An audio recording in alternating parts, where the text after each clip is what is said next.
Hello, good afternoon, good evening, good morning, perhaps. Maybe a good night, possibly a happy witching hour. Or a happy twitching hour. I hope everyone is doing well today.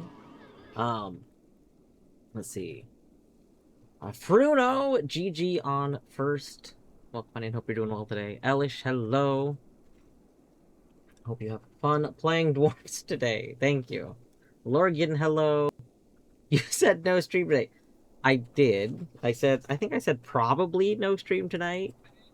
I know I was going to leave it more open ended than I did. I said I might take tonight off. Here's the thing. Here's the thing. Uh I really wanted to see the beginning of Colette's Subnautica Below Zero playthrough. In part because I had literally been waiting for years for a very specific thing to happen that happens at the beginning of that game. And then the thing happened, and I was delighted. It was everything I was waiting for. And then Colette went on break to get dinner. And now I'm like, all right, I want to play games. So I do have Colette stream still open. Um, I was trying to decide if I was going to post that there just might be below zero spoiler chat going on, but I probably won't. Probably will not be commenting on Colette's playthrough in a spoilery fashion. Although I do recommend if you've played um Subnautica Below Zero. Colette is on day one. She's finishing up a dinner break right now, but will be returning to the game shortly. Um Hold on one moment.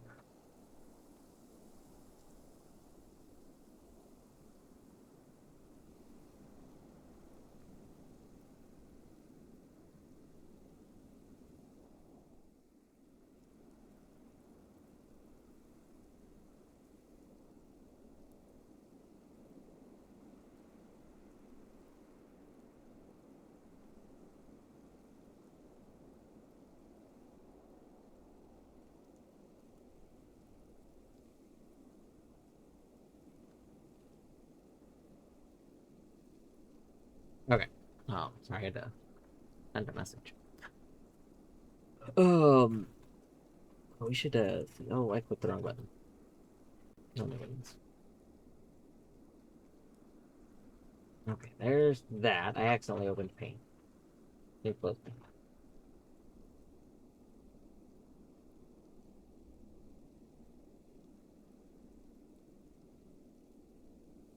Okay, there's that. I think Oh, you know what? I didn't post the link to this game. Let me go get the link real quick.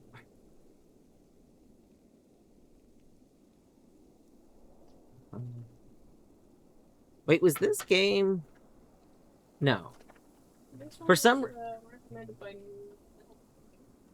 I don't remember if this was recommended by Adam Millard or by Thinky Games, but um, for a brief moment, I was gonna say, was this game published by Donkey's thing, because they're like first the on the store page for this game, the very first like thumbnail has a donkey on it, and I was like, wait, I didn't remember this being a donkey game. Uh, Backpack boy. There we go.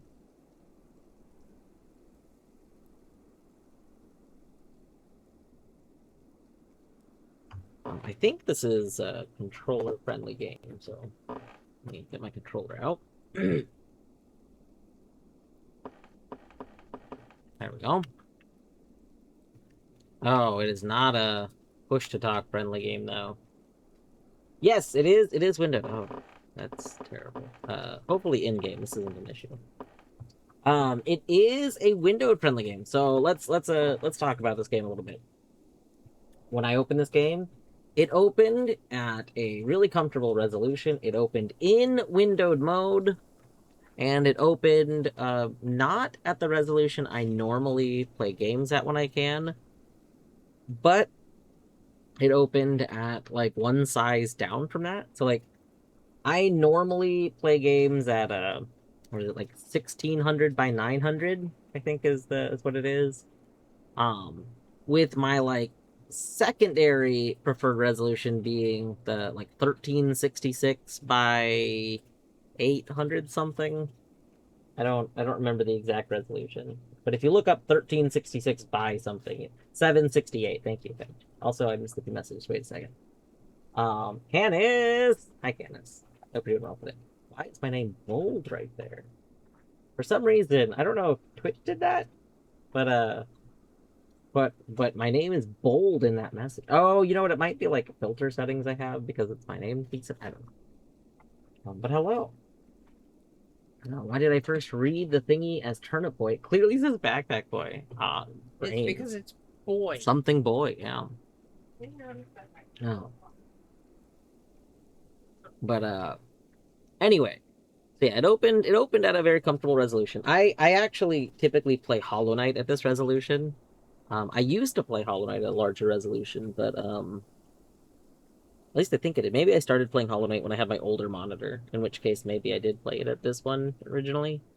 Um, but uh, a lot of games, that even if I do my casual playthrough um, at the larger resolution, when I start playing them like for other stuff, like if I play more modded stuff or something on them, a lot of times I will switch it to this lower resolution because I'm less invested in the game for whatever like the story purposes are, and it's nicer to have it in a way where I can have more of my screen real estate. And like if I'm playing bingo, I could put a bingo board next to the game.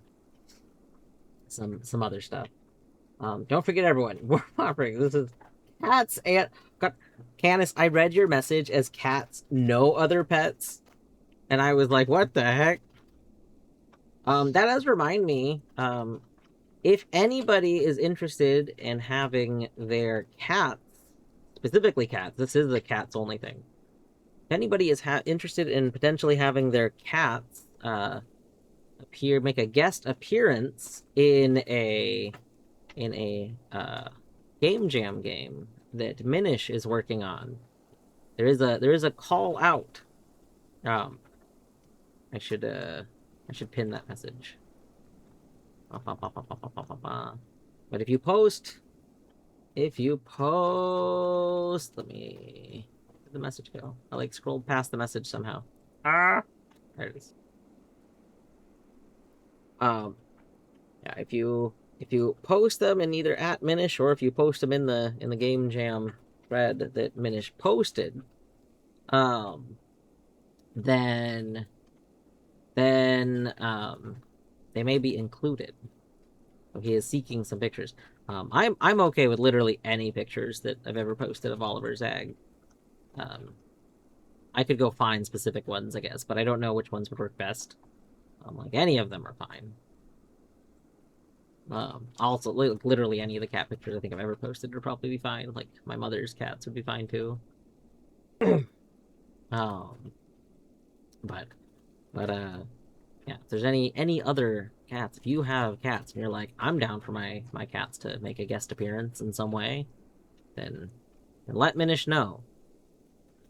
Oh, but those are some good cat pics. Canis has posted some beautiful cat pics. Okay. Oh my gosh, and one of these has Easter egg work in progress art in the background. That's so good. Multiple of that have the work in progress art. That's so good. Beavers, hello. Hope you're doing well today. Buenos noches.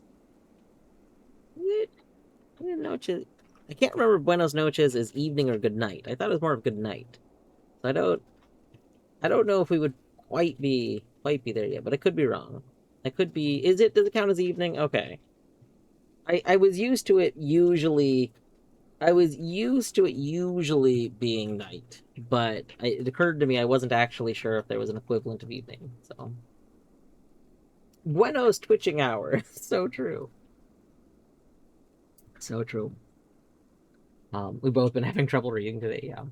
Yeah. Question: Did you see the link to the demo I posted? I did. Um, I'm unsure if I'm gonna play it though. I actually posted about it, Tiger Mama. Um, Mostly because when I went to go read the description of it, I was like, okay, well they clearly used like AI to write their description, which was like a little like not my favorite thing. Um, but they don't have like the AI. So Steam officially requires, although it's not something you can easily prove, but they officially require that if you use AI in the development of your game, that you mark your game as such. Um, but they have like no enforcement on this in any way, shape, or form. So a lot of games that could have AI don't necessarily have the tag. And this game does not have it tagged that they used AI in any way, shape, or form.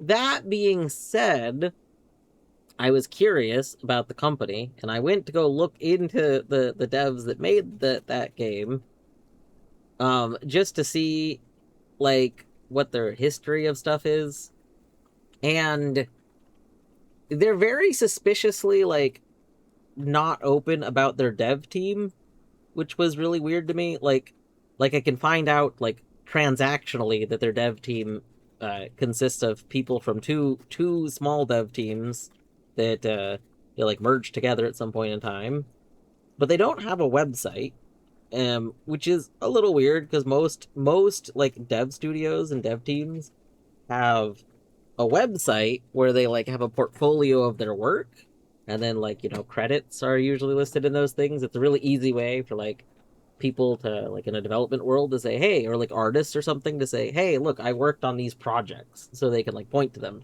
But they don't have that. They have a quote unquote link to their website, which is just a redirected link to their Steam page, so it doesn't actually like go anywhere basically. um and what got me a little like feeling weird about them like the most is that at out of the blue, so this company was essentially making one game a year for a few years, and then about a year and a half ago they started pumping out a game every month. Every single month they released a new game. Like, that's a huge spike in game releases. Like, that's a lot of game releases.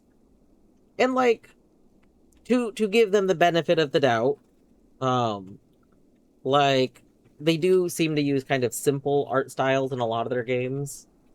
And I think from what I can tell, a lot of the games don't have like a ton of depth necessarily. Like, a lot of them seem to be, they find a game loop that's kind of fun to engage with. So like they might find something that's fun to play, and then they make a game like around that game loop repeating, but don't necessarily like have like a big story. Like the games don't necessarily like have a lot of depth. So you don't have to put a lot of time. Like for example, like if you make a pinball game, a person could technically play pinball endlessly, right? Like literally a pinball game could just keep playing. That kind of thing. Like they seem to make a lot of games where there is something that you can keep doing that thing quite a bit. So there doesn't have to be a lot of extra stuff added. So these are things that they've done that could be reasons why like they can release games kind of quickly.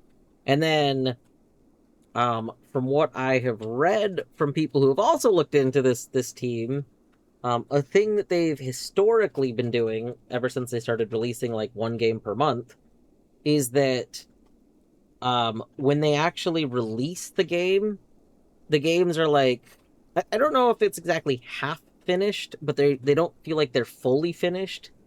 They're like released in a state where it's like um you could get invested into it, but then you start noticing issues like later.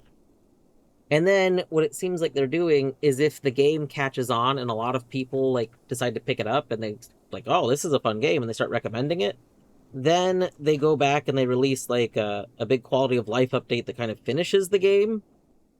But then if the game is like not really picked up, like it just releases, doesn't really get noticed, and anything, then they don't do anything. The game just is left in a kind of unfinished state. Um, and it almost seems like they might be using the demos to now like now that Steam is also encouraging demos, they might be using demos to kind of do that gauging. Um, so I don't know. It's This is not to say they are definitively bad or like their games are made with a ton of AI assets or anything. I don't know. It is to say that I find it weird that it's so hard to find information about what is going into their games. Usually, games are pretty like developers are usually pretty glad to like give support to their artists. Like, hey, these are the artists that worked on this. These are the programmers that worked on this. Like, this is our team. Especially small teams, like small game studios. Usually, like there's usually like 15 or however many people in them. And it's like, hey, this is us. Let's all be here.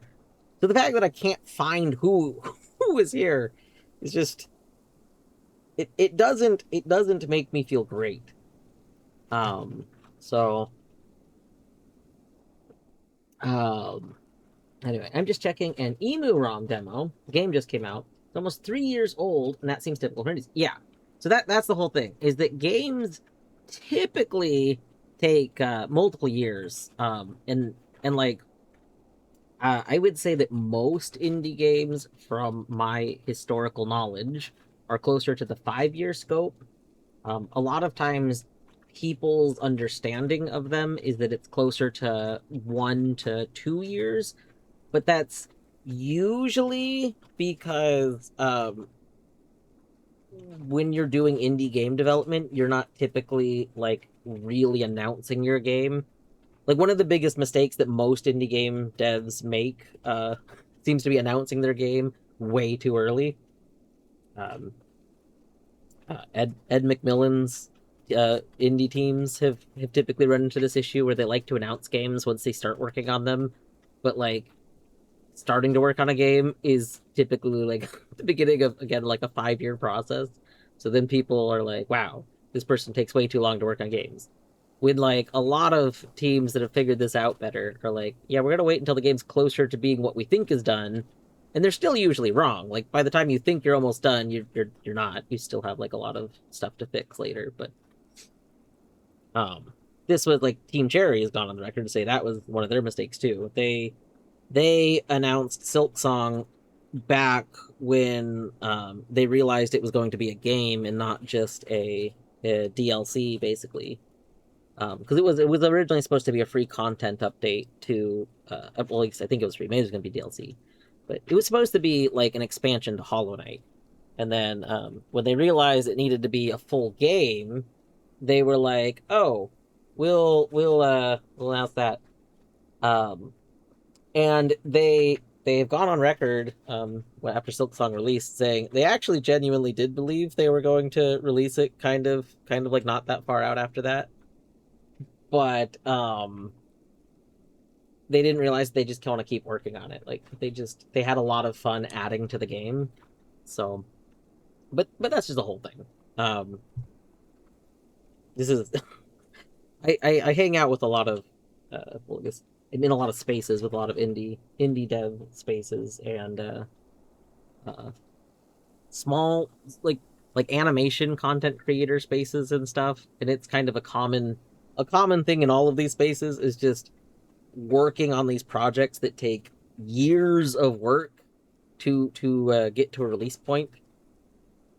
And people's conception, their understandings of that is usually just wildly off the mark because of like AAA studios rarely announce games until they're almost done. So like they work on things for a very long time in secret. There's usually a lot of NDAs specifically to make sure that those things stay in secret so that nobody can accidentally tell people that something's being worked on. Like, there's probably so many AAA games being worked on right now that you just have no idea even exist unless you happen to be at the studio that they're being made at. Um, I really want to play Emuram. Emuram's on the short list. Emuram, I really want to go back to and like do a playthrough of soon. When I'm done with blueprints, I I told Battery that we could maybe do like the next Soul Linked Pokemon. So I might do that, but then after that, maybe Emu Rom. I don't know.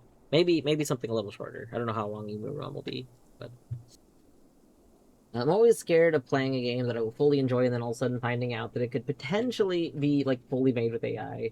It's like, do I recommend it still? Should I feel bad I enjoyed it? So, so Beavers, I will say I don't think people should feel bad about things they enjoy. Like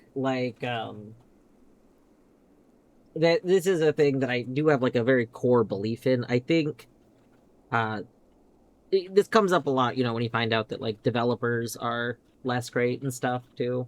A lot of games will have developers less. I recently um I recently found out that um I guess I'll say it. I was like, should I say it? Yeah. I recently found out that the like original creator of the first Subnautica games OST is like not the great, like it like came out to end up not being the greatest person. Um like made a lot of like questionable comments for a while, and then in more recent years has made less great comments.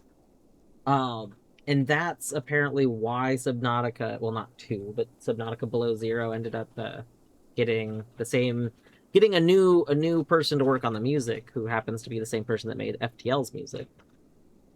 Ben Pruitt, Prunty, which I mean, like I'm kind of glad that I like Ben Prunty. I like Prunty. It is Prunty. Okay. Yeah, I love Ben Prunty. Ben Prunty's music is all very good. Um, Again, I've said this before.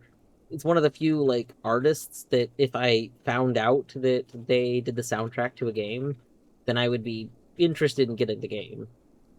Um, but yeah, I'm like I I enjoy Subnautica One's music, and I actually have it on my stream playlist. And I'm not sure if I'm gonna remove it from my stream playlist, but it's something I've been like trying to think about. Like I've enjoyed that for the experience I had with it, but at this point, now that I've like learned that the artist behind it's less great, I definitely would not like recommend them. Like, you know what I mean? Like I already have the music. I can't really undo owning it. Also, I don't know. Purchasing the OST was from the dev page. I don't know how that works, but I always try to separate art and artist. But sometimes, oh boy, artist is loud. Yep. So, so the general my general philosophy with separating art and artist is one that I've seen a few other people hold, but it's whether or not the person you're separating from still benefits from it.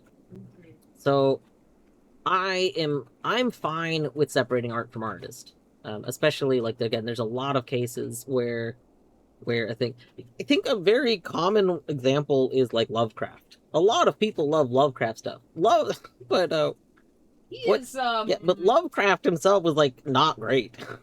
But guess what? He's dead.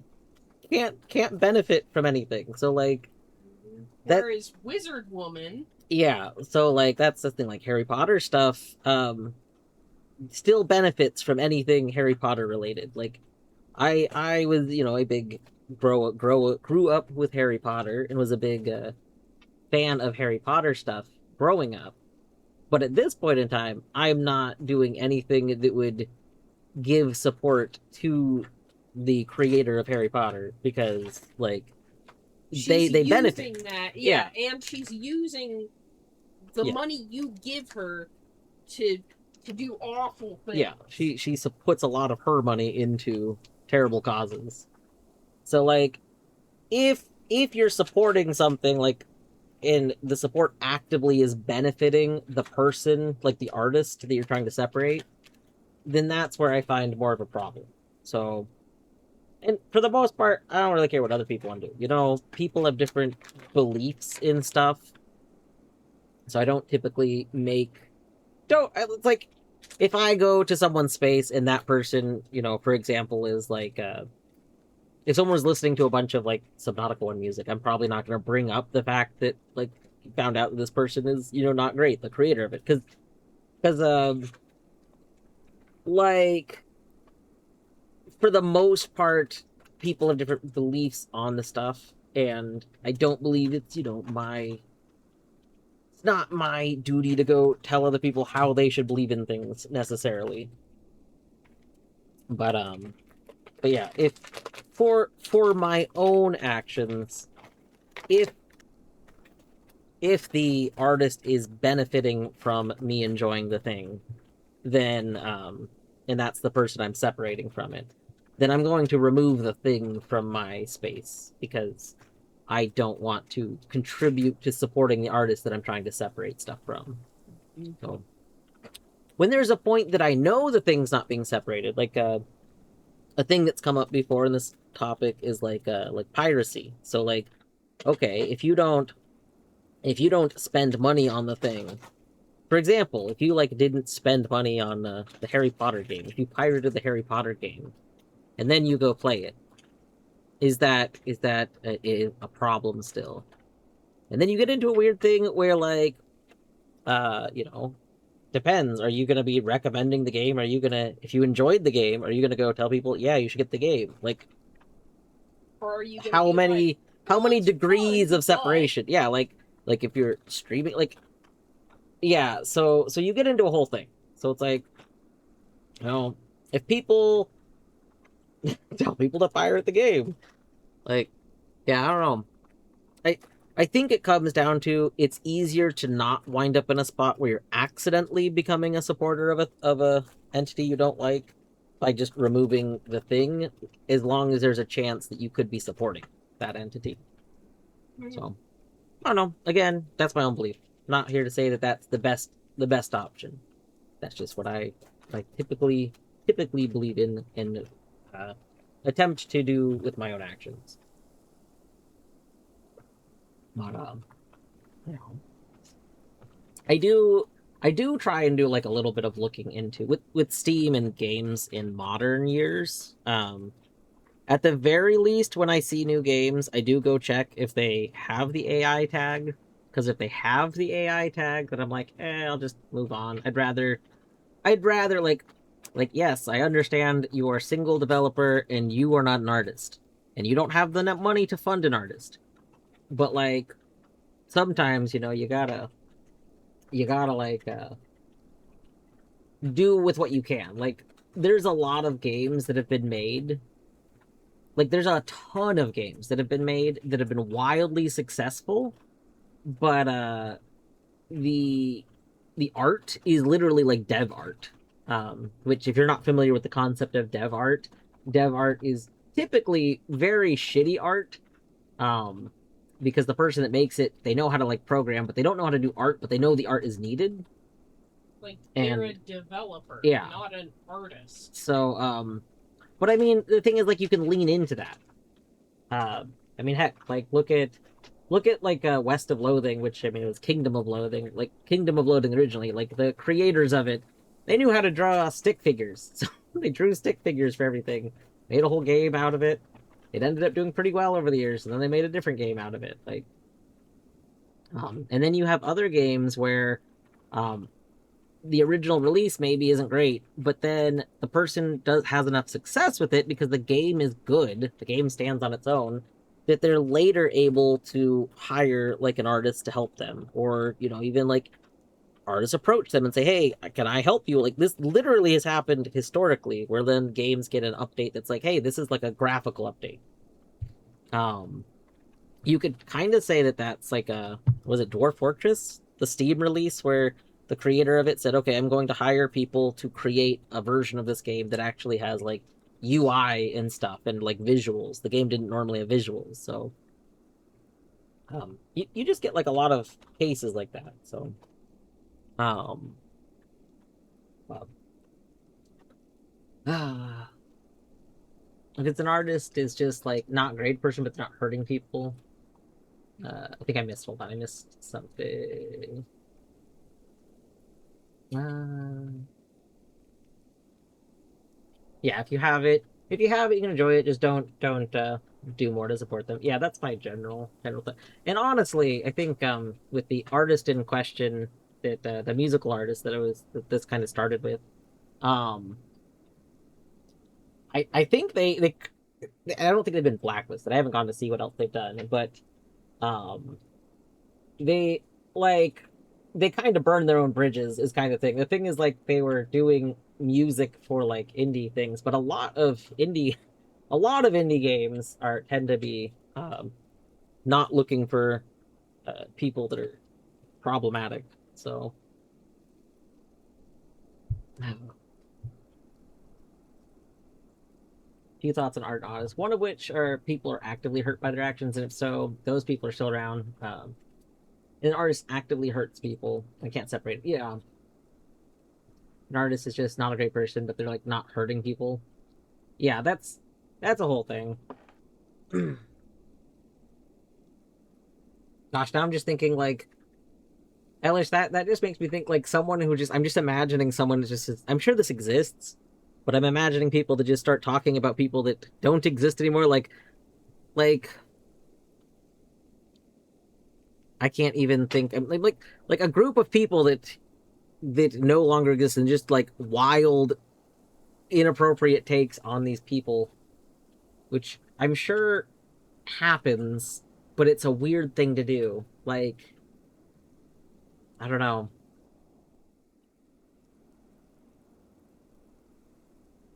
Can't go piss in peace without now because of her. Yeah. Sholmes. I presume you must have heard of them.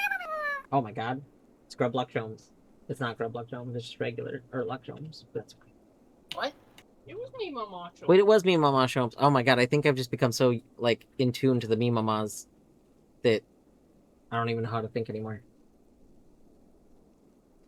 Maybe I was scarred by the non-me Mama Jones version. Broke your brain. It broke me. The musician I like comes out as conservative, but like doesn't go do Trump rallies or donate to causes. I won't stop listening to their music, but if I find out they donated to an anti-trans cause or performed at like a rally, then gonna just avoid them. Yeah, yeah, that's a whole thing too. That's the thing. I've had this conversation with someone else before. That like I think this is like I have known people. I don't know. It's less common in recent years because of a lot of polarization.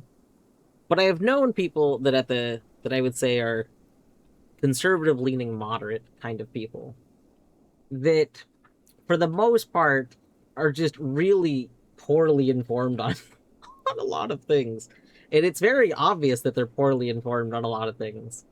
But it's like I don't know, like for the most part, like they'll not say things that are inappropriate, but it's like clear that they just don't always know how like they've never taken time to learn about things. And the lack of taking time to learn about things has caused them to just be very easily confused on stuff, which is where, you know, a lot of um a lot of a certain platform kind of has success is on a lot of very confused people. I think I own a few of the famous Wizard games and memories of them being purely awful games. Honestly, the one of the very first like PS1 era Harry Potter games or whatever, I remember thinking it was addictive to play, but oh, you know what? I think I played a little bit of one of them because I had a demo disc, and then um, Film Cow, an early VGV, played through one of the first ones, um, and it was before some of the like most egregious stuff happened, and then some of the like some just there was like Truly yeah there was some like back to back just terrible stuff, and he was like, yeah, we're gonna discontinue. We're gonna discontinue. It was Yeah, Was we're it- not gonna play anymore. Was it Did he, Potter like, Wednesdays or something like that? Maybe? Did he, like, unlist the videos or something? I don't know if well, I don't think he's unlisted any of the BGV content, He but just decided, but yeah, what, he we're did. not. It was the thing is, it was like every Wednesday. It was like because like the first game took I don't know a couple months to go through, and then I think he had started the second game or something. And or maybe he'd even done the second game, and it was like when they started the third game. At any rate, there was like some pretty like a whole lot of stuff happened in the middle of the playthrough of one of them, and he was like, "Yeah, I think we're gonna discontinue uh the Harry Potter Wednesdays or whatever." Which like was fair, but also like it was um they were his playthroughs of stuff was very comical, and he was typically already kind of oftentimes what's the phrase taking the Taking the piss. yeah like taking the piss out of him a bit, but yeah it was like this is too much. I don't even want the content, like even if there's your really old secondhand PlayStation 1 games, like we're just gonna avoid it now. um oh my god, Twitch scrolled down. I think I missed more stuff. Apologize for bringing a heavy topic up. Accidentally let my demons. Oh no, you're good. I mean, I think this started with me talking about looking into the dev of one of the demos. Yeah. So, I think you're good. I guess you're saying that because you brought up like separating artists from the art, but also I think that's a very important topic, and I I think there's sometimes people think that I don't talk. It's like when people think I don't swear because I don't swear very often on the stream, or like oh well I don't, it has to be completely not like, or it has to be completely safe for work topics and stuff like that. It's like no, like I just tend to have chill vibes, but I also think there's a lot of things that are very important to talk about. Like it just depends.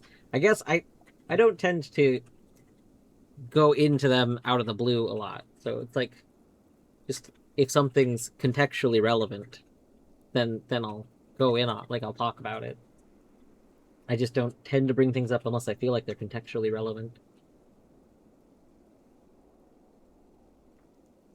Can't speak for Dwarf, but heavy topics are important. Yeah. Hellish gets me. Recall one dev that made their game with AI, realized how bad it was, so gave the AI version away for free, and then took donations to pay for an artist to create the proper, like a full release of the game. It's not great, but I appreciate growing people. Yeah. I think that's happened actually a few times. I've seen one or two games where I've seen one or two games where person mentioned that they were doing AI art like while they were working on it.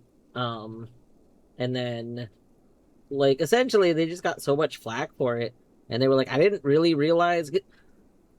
You have to understand, a lot of people live in very small bubbles. A lot of people don't like to go venture out into other spaces. So like in this case, if you're a person that's just solo learning about dev stuff on your own, maybe you're using a lot of AI stuff on your own because you're not in a lot of spaces where people are talking about their problems with it.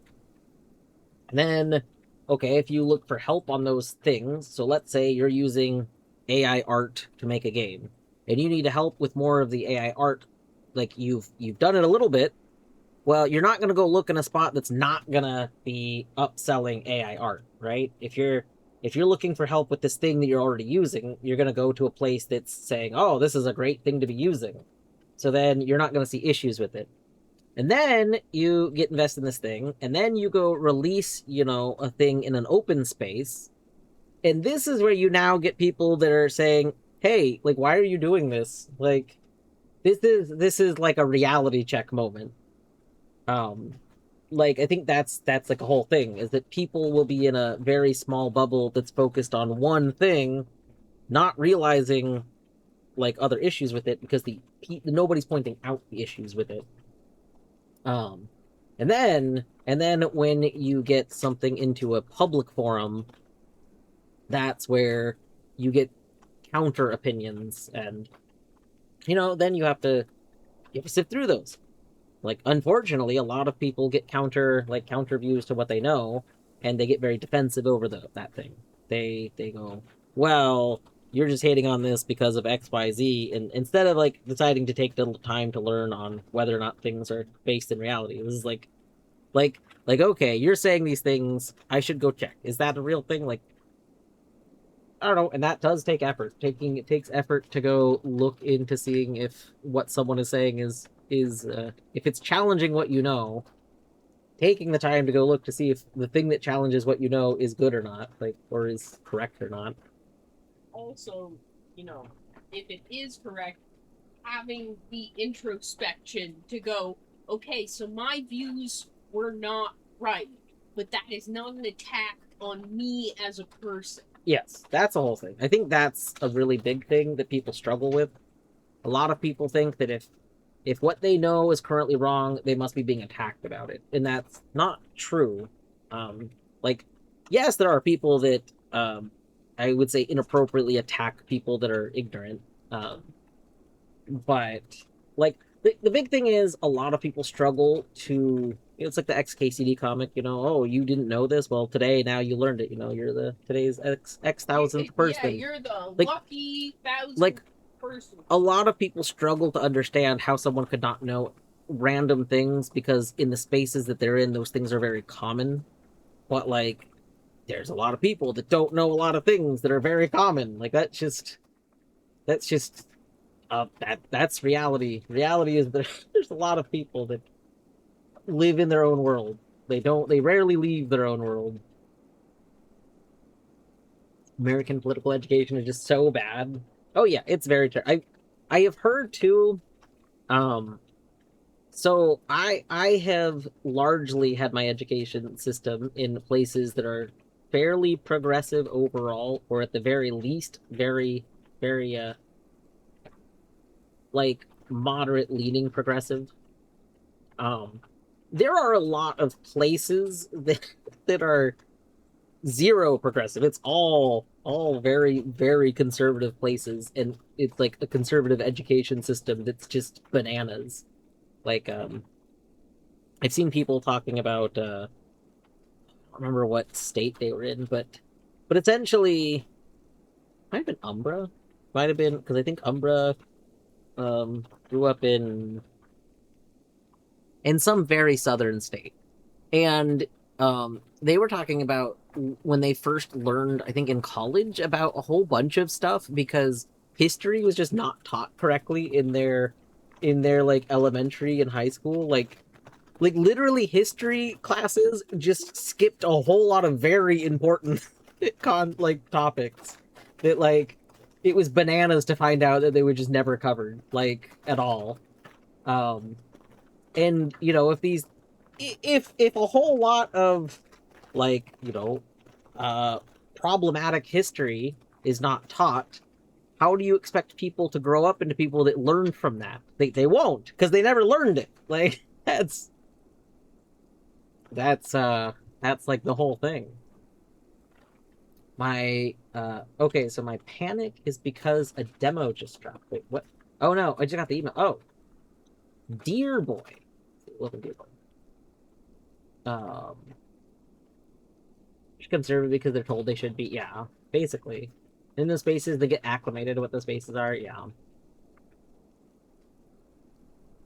You're quit playing so loud.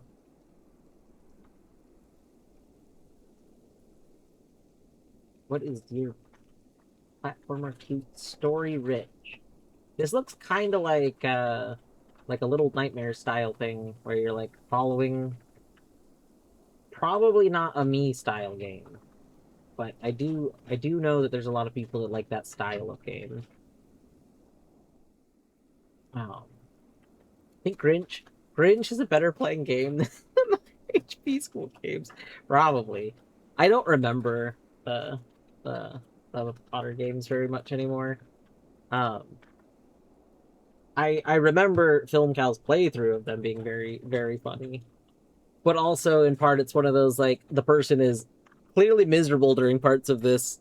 Like, luckily, like, Film Cow's playthroughs of games are oftentimes, like, he kind of enjoys the miserableness of some games because it's like baffling. Like he does tend to find humor in how like God, I'm just thinking about that one game where the music was 100% intense 100% of the time. yeah And it was it exhausting to was listen to. uh And he found it so funny. it's like I think that's why I appreciate his streams so much. Like I haven't really watched his streams in a couple of years now, but he's very good at rolling with whatever's going on in old games. Oh, be blamed. I will not let you be blamed. I've been going through the. Are they okay or not with a nearby store? No, yeah, That was the me. quilt store. No. Yeah, there's a quilt store nearby that opened up last year, and for being a craft store, they very suspiciously have zero pride related things in them. And like last year, they opened last June, so like it makes sense. You just opened. You're not gonna have like random like it's whatever. But this year, we went and visited them a couple of days ago to check some stuff, and they still have zero pride related things. Not even like a rainbow assortment of fabrics where there is plausible deniability. Nope. Well, see, like I can see not having like moving your inventory. Like to me, it's weird to think someone would move their inventory stuff. What's weird to me is that generally craft stores, like personal like owned craft stores, tend to have like a lot of made things. Like they have quilts and stuff that have been made that are hanging up, right? It's weird that there wouldn't be some sort of like rainbowy thing that's been made by somebody, like sitting out. You know what I mean? Like that's the thing that would get me. Like surely somebody has made something rainbowy and would like have it sitting around, right? Because that's like a very that's what you usually see sitting around. You usually in craft stores see like, hey, look, somebody made this cool this little cloth bookmark or something. Like, And they do have quilts up on the wall. and that's what I'm saying. Like it's weird. Colors. It's weird that there wouldn't be at least one rainbowy quilt since they make a lot of quilts. So, yeah. Uh, people don't like to be corrected. No, they do not. People struggle so much with being corrected. And like I will say, I think there is like this is like a two-way kind of issue. Like everybody like you have to accept that you're wrong a lot. Like I'm wrong a lot. I accept that I'm wrong a lot. I do tend to have a lot of conviction in my own beliefs, but if my beliefs are challenged, then I try to go double check. I'm like, okay, am I wrong about this thing?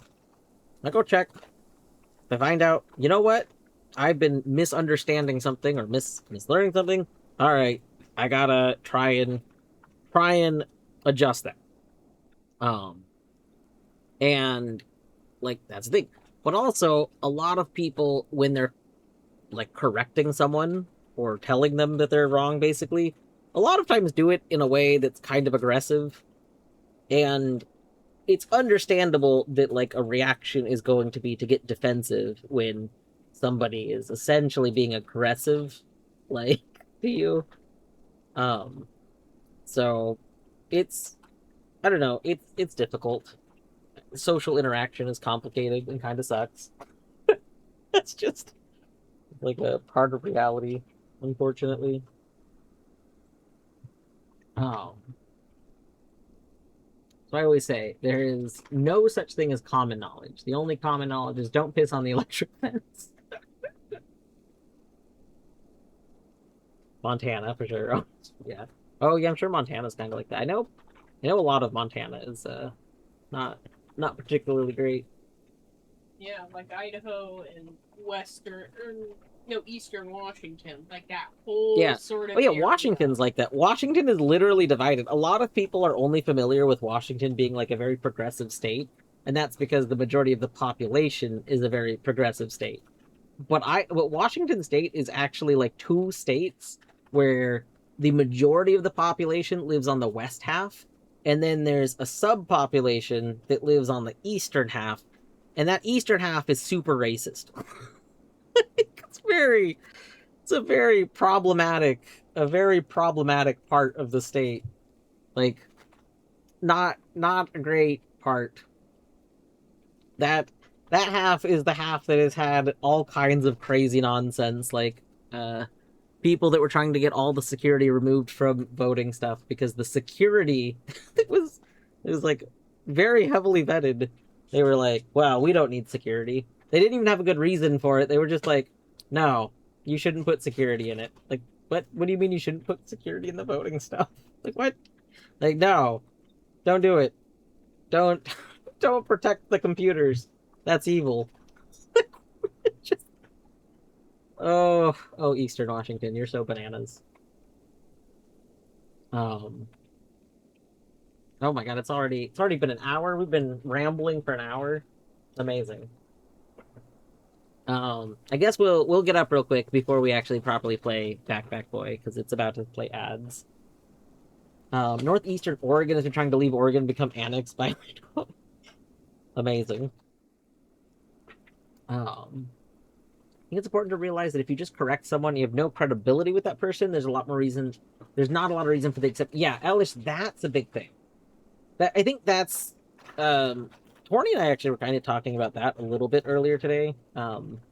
Just like there's a whole thing with needing to pick your battles. A lot of people want to have everything corrected all the time, which makes sense, and I understand it. However, the problem is you're not going to win all of those battles.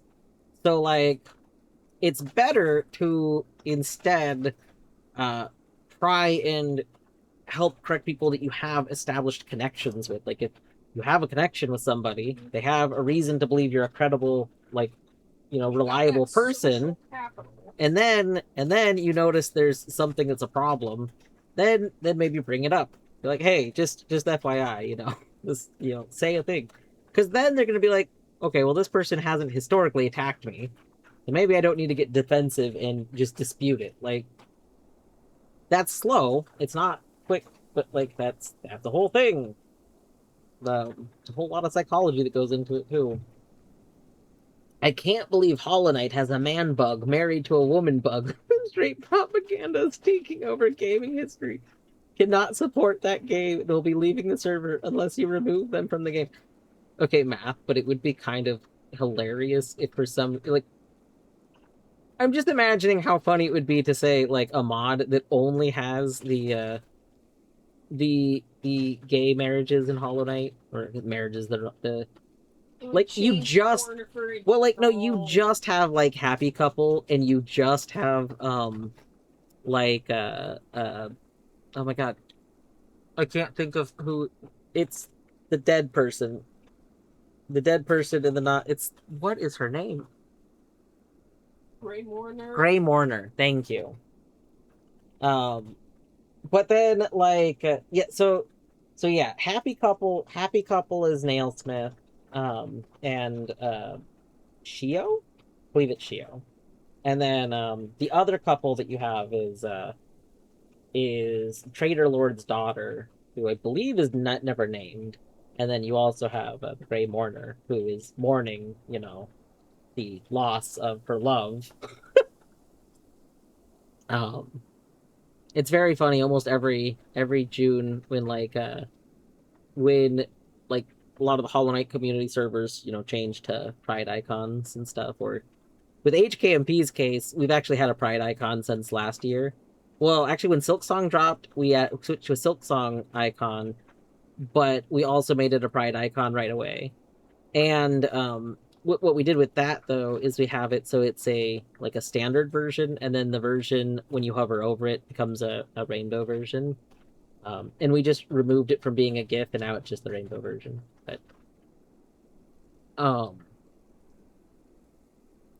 But it's like every year people are like, why would Hollow Knight have anything to do with anything Pride related?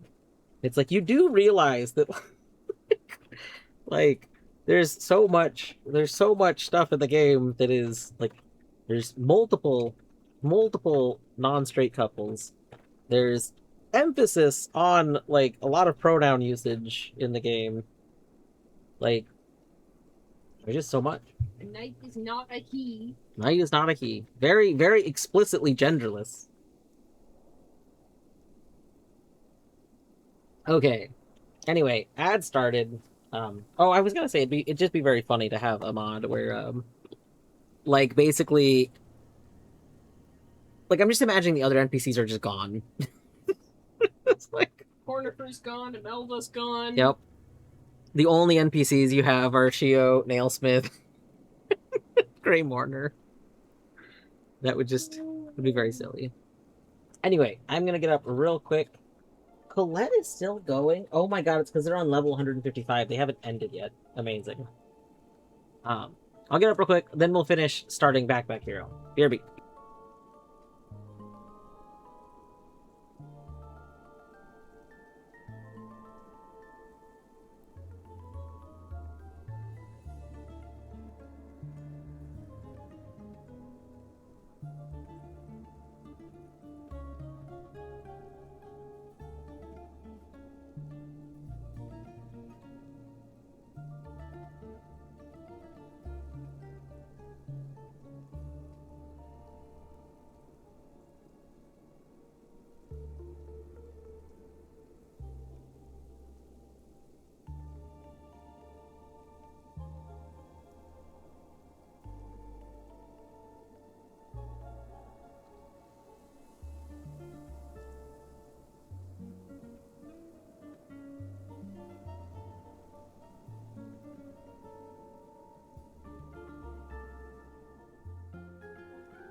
All right, welcome back from the ads, everyone.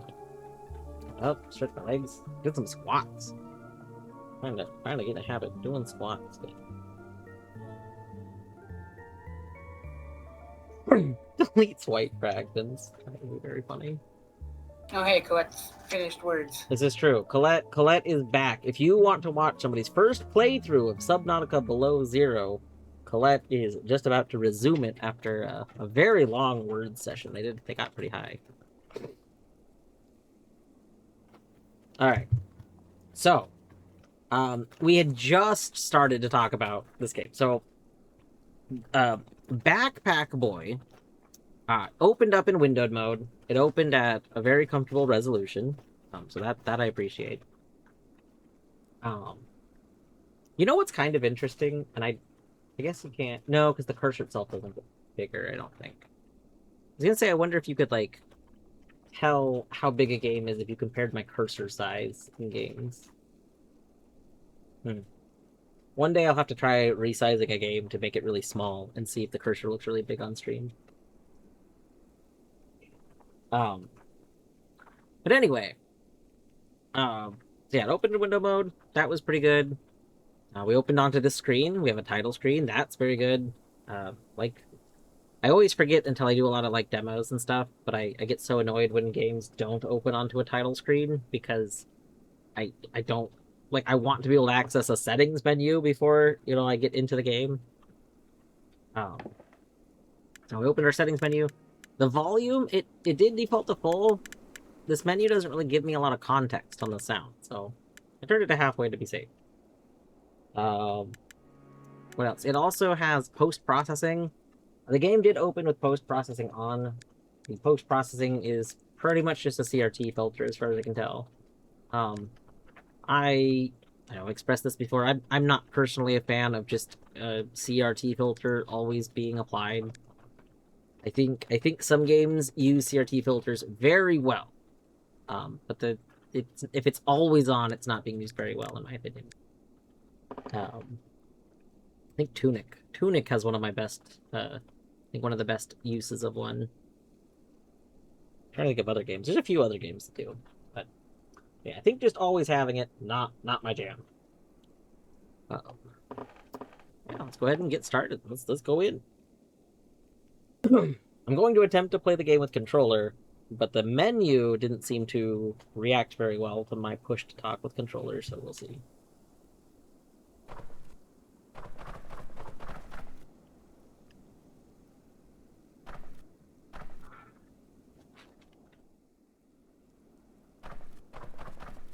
Interesting. Okay, so wait, did Oat post anything about her community async? The answer is yes. I would like to join Oat's community async. Is there an announcement about it yet? I think it's an event in her. Oh. So I knew that she was going to do one, because it was one of the incentives. I didn't know that like anything about it had been posted yet, though. The multiplayer mode. Do you know when the deadline? The deadline's not like today, right? Like I don't need to go figure this out right this minute. I assume the deadline is not today, but yes, I will be participating in it. You know, I gotta bring Bubsy 4D. I've heard there's an archipelago for that. I was waiting for Minish to reach through the computer and slap me, but apparently we're not getting slapped. Minish must have left. Let's see. Alright. Stop yelling at me. So I cannot play this game with controller. What happens is if I press my push to talk, then I stop being able to use the controller at all until I stop using the push to talk, and I have to press the D-pad before the controller will start like being accepted again. So that's a no-go for the controller. Looks like Celeste. This does look kind of like Celeste.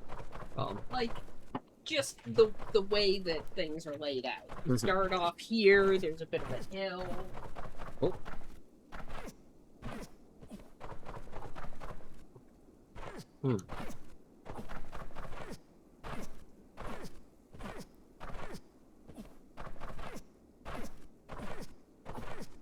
Ice Climber lost his sister. Okay, what happens if we fall here? Oh. I like how it took me all the way back over here.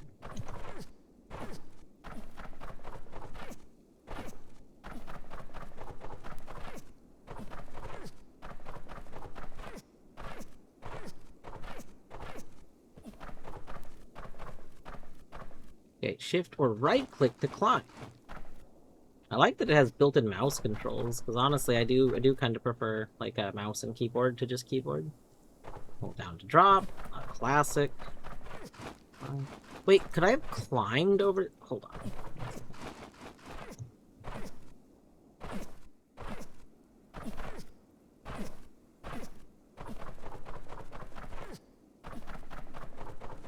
Oh no, there's nothing to reach to climb. Let's see.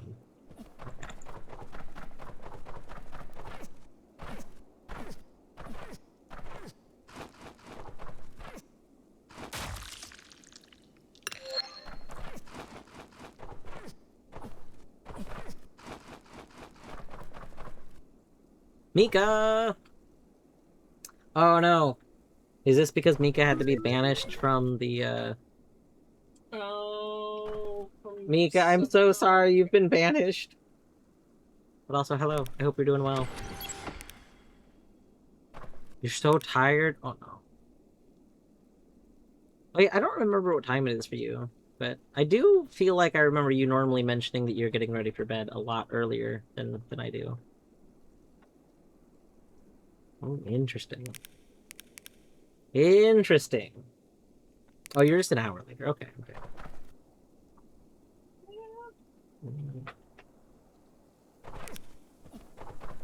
Last night was very late. Yeah, yeah. I know you rated me last night when I was getting ready to end. I think right before you came in, I was saying, I think we're about to end. It's like, well, now I don't want to end. We gotta go a little bit more. I guess I can't go back up here. Oh wait, I can go back up here. Oh, we just don't jump as much when we're holding the flashlight. Okay.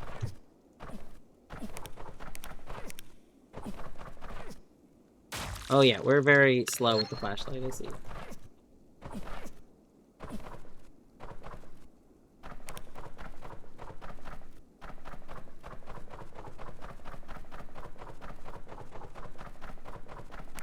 What is the flashlight showing us?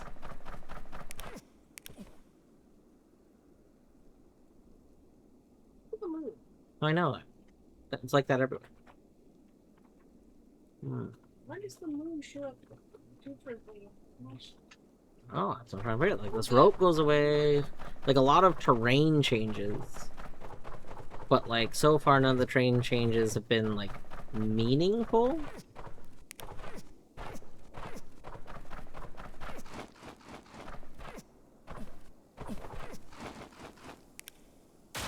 Okay, you cannot... Okay, I understand. What? We can? Why? I don't know. For some reason, activating my flashlight there, like, killed me, and I'm not quite sure why.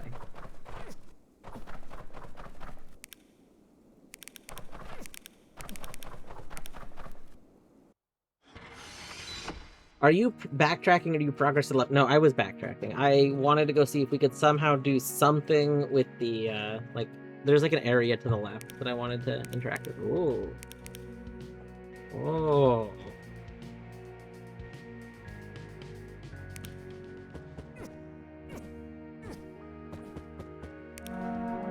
Oh.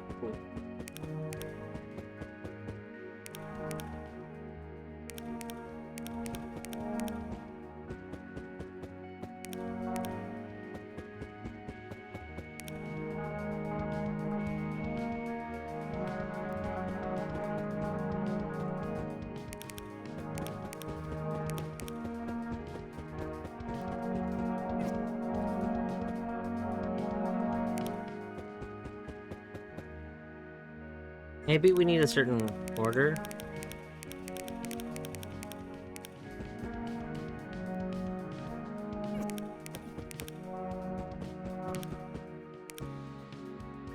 Oh, Bhutan.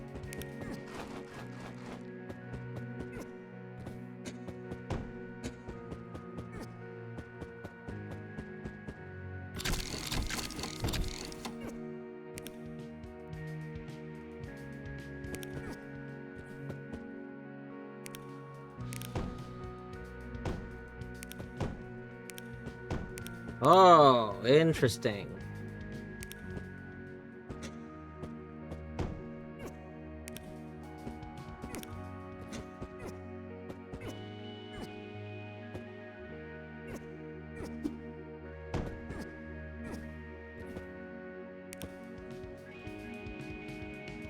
Oh, what?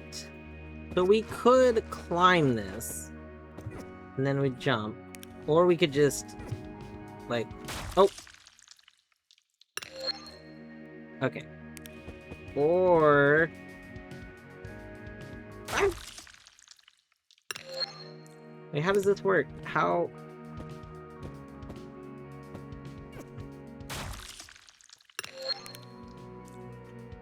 Alright, well...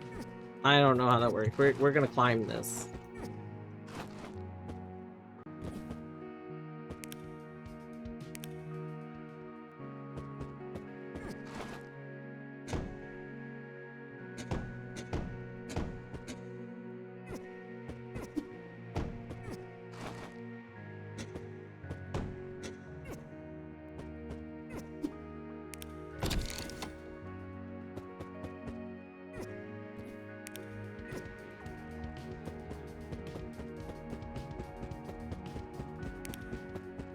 I go through it? Oh, I can go through it. I thought that was like a wall.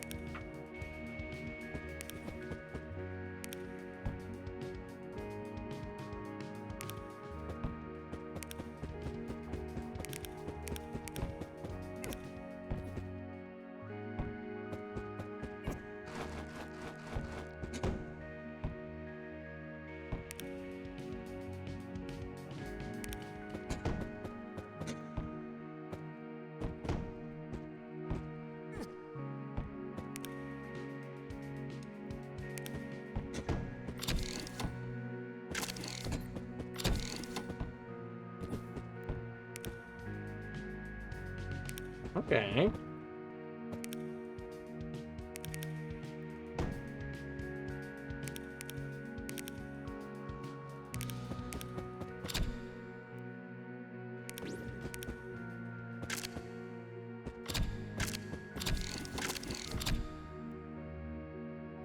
I see.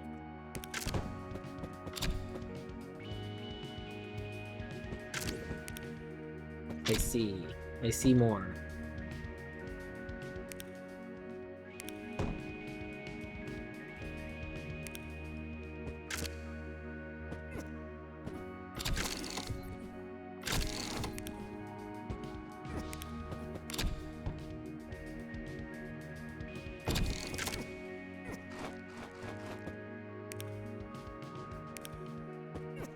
I see more.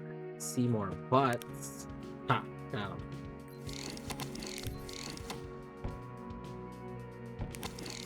I can go in there. But I can also just go up here. What's up here? Oh, is it a secret?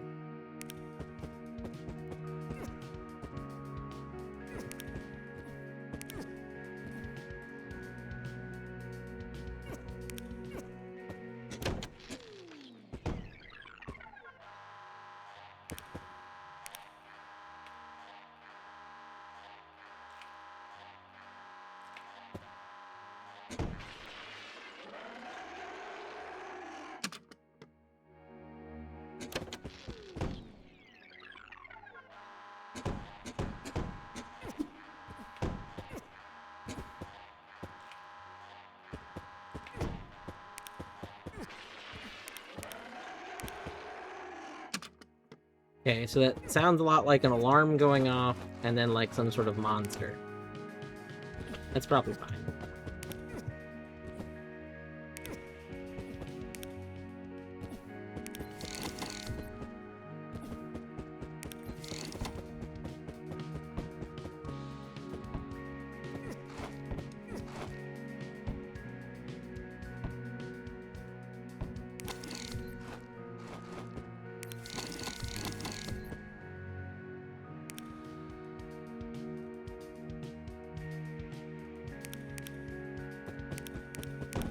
Oh, that absorbs light.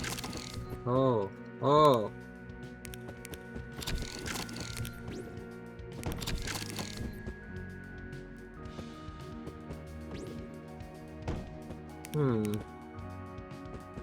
How do I get a light here?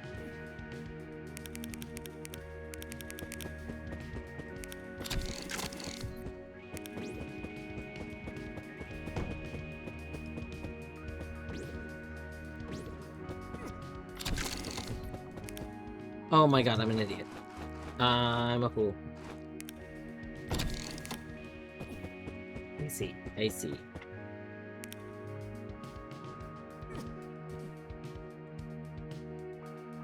Oh, that's interesting. We can see pipes that that's connected to? Does this mean this button is actually powering up a second thing?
Only lift above your head. I know. I want to bring the box with me. Okay.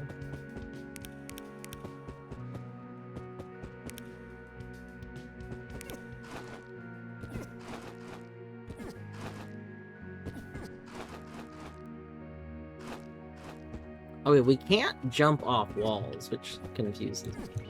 We have to, like, fall off them.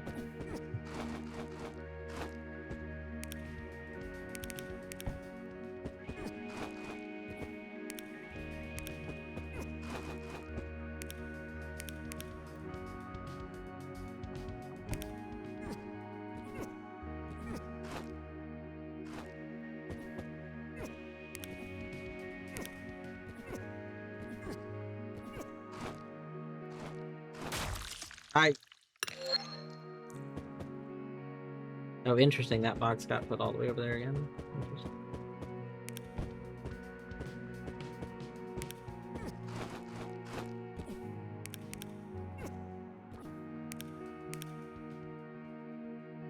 I accidentally just right-clicked out of the game window, which is not ideal. Okay.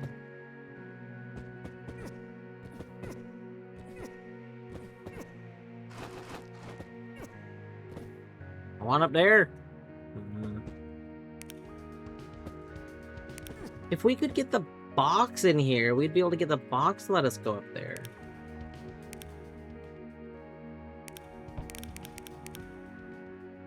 I feel like there's gotta be a way to get the box here, but I don't think we can push the box. I don't know how.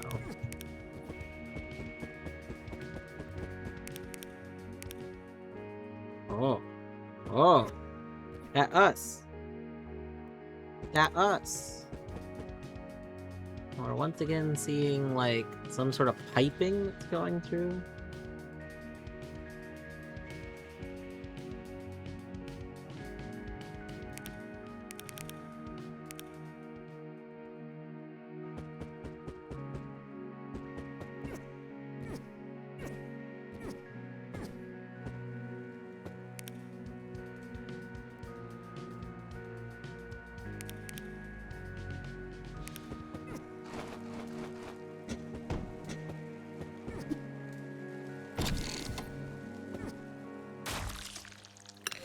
Oh. That's not for us. Okay.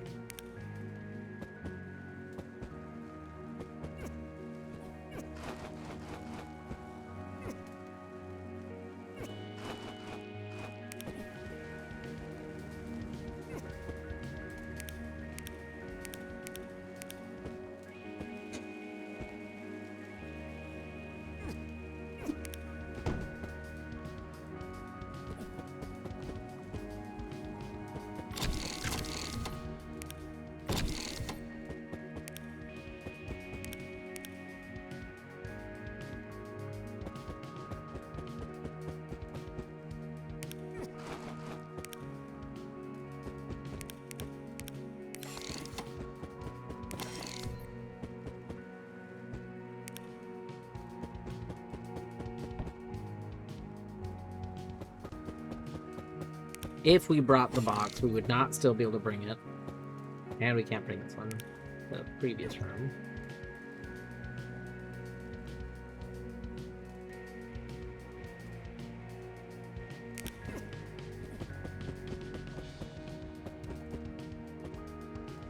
I'm not seeing what connects you. What's the lower explanation of flashlight? We don't know yet. We picked up flashlight, and now we see this. We have zero idea.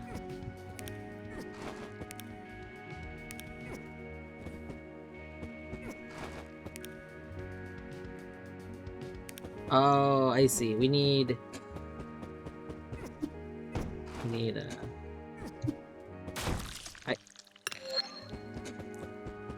Don't worry about it.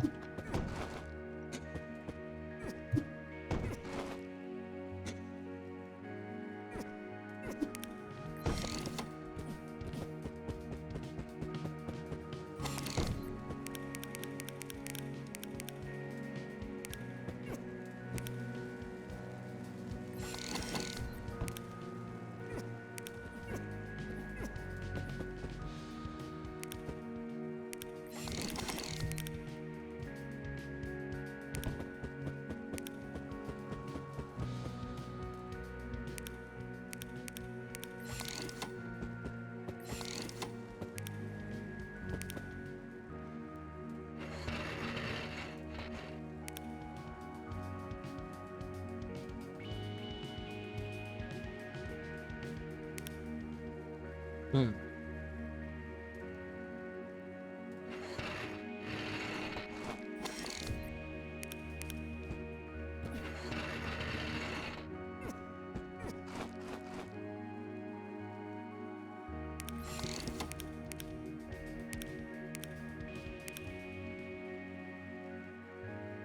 I don't know what the point of that is.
That's the weirder flashlight, but whatever works.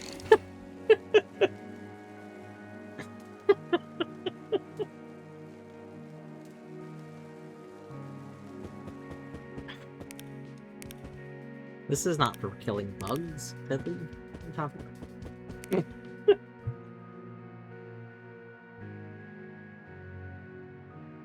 What I think is interesting, so make an argument. This game has had some Celeste-like visuals that like started.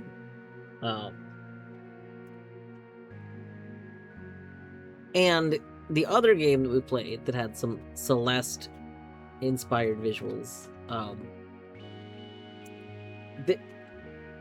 this one also requires a weird move. Like, this is not... So far, we're not doing, like, a lot of platforming. We're doing some platforming. You know, we got some climbing. We're not, like, we don't have a double jump or a dash. And we're doing a lot of interacting with the level. And... assuming we were playing on controller, I think I'd have to use, like, the one stick to control the flashlight, or I'm doing mouse and keyboard, and we're using, you know, my mouse to do the flashlight. So we're basically also getting this kind of weird thing that's kind of almost hindering platforming. But I feel like this game is not irritating me the same way that the other one was. I think it might be because they're not leaning as hard. Like, yeah, the intro part kind of looked kind of Celeste-y, but they're not trying to just lean into that. Like, we're the backpack boy. We're not character that looks like a weird ripoff of Madeline. Ripoff might be like a bit harsh. The one art was like the title art for the other game was, I think, the most weird thing. But also this is like, I guess, having like a progressive, like we're going through rooms in a way that feels a lot better. Like the other game was doing, like, you know, the level 1-1, 1-2 kind of thing, which felt a lot worse. I don't know.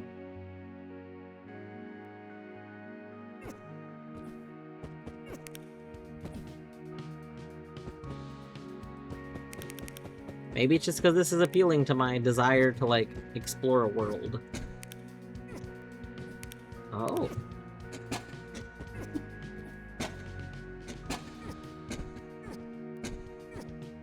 Oh. Ooh. Can I take you this way? Do I want you this way, pretty thing? I could throw you up there. I can't think of anything I would do with you out here. I could take you back, though. I don't think there's anything stopping me from taking you actually pretty far back. you would give me a little bit of height to get off of. Ooh. I might be able to get up somewhere I wouldn't otherwise be able to get. Alright. Going back. Well, maybe we should go forward a little bit just to double check to make sure there's not, like, some, like, big advancement forward. Like, maybe we're gonna have to... Like, maybe we're going to have to go back for stuff. So let's just at least check one more room. Well, it's not gonna let me take it forward there. That's a... Yeah, that's a barrier. We once again have these, like, going down into the floor. That's interesting. Alright. My one slight minor complaint right now is that you can't toggle hold this. Like, I have to hold the button to be holding it, and I would much rather have that be a toggle for stuff like this, where I'm like holding it for a while.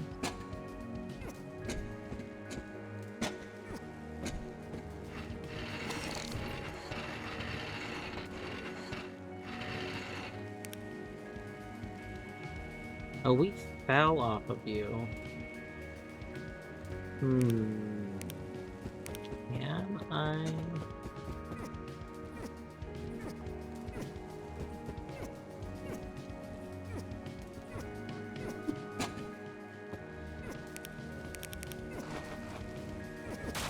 Oh.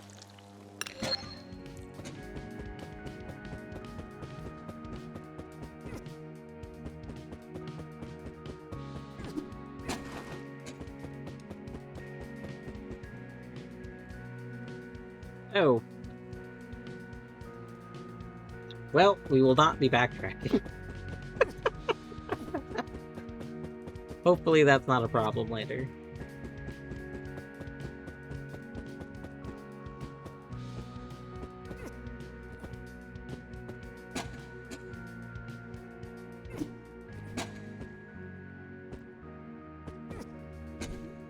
Oh.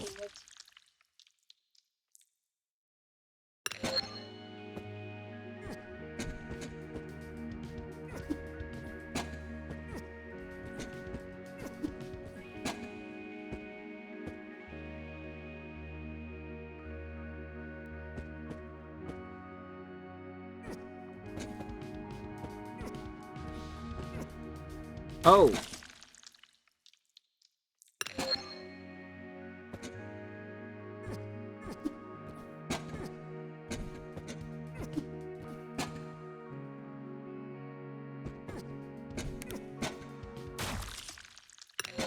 Alright.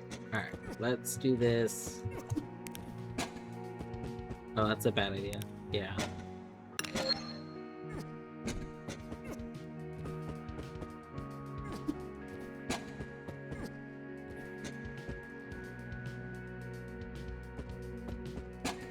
We don't have to take it with me. Okay, hold on. I was trying to bring it this way, but I don't have to because it's gonna get phased out of existence here. Yeah.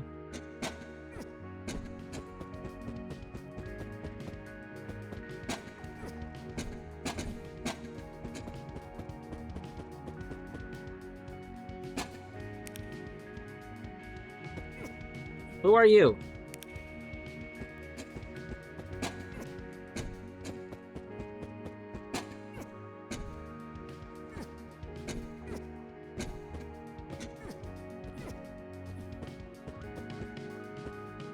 Yeah, who are they? Who are you? Who are you?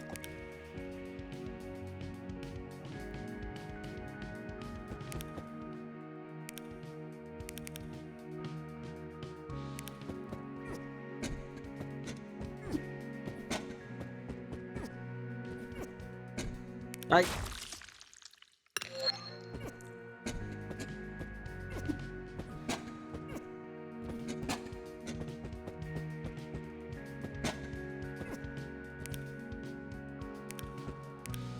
Wait, is that not a wall? Can I just go that way? Hold on.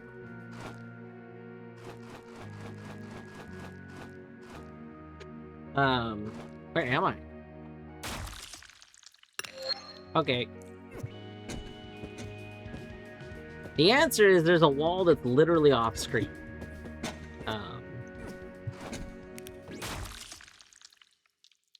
So, like, we can go and then grab that wall, but it doesn't seem like the wall goes anywhere.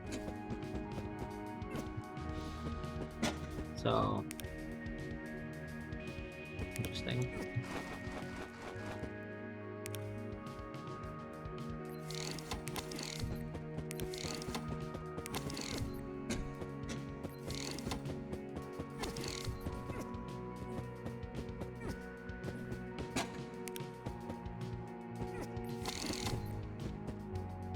Let's see, we get you up here. How do we get you up there?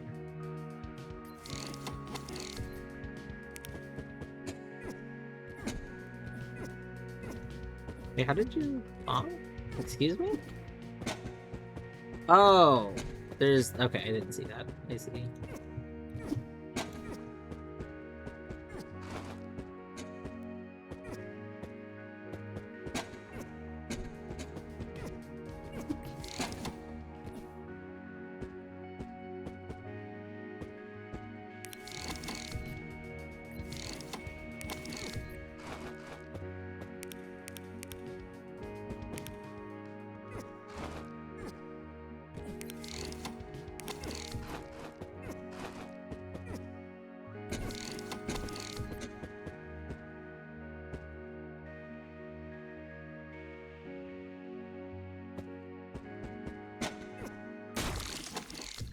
Oh, that's what happens if you do that.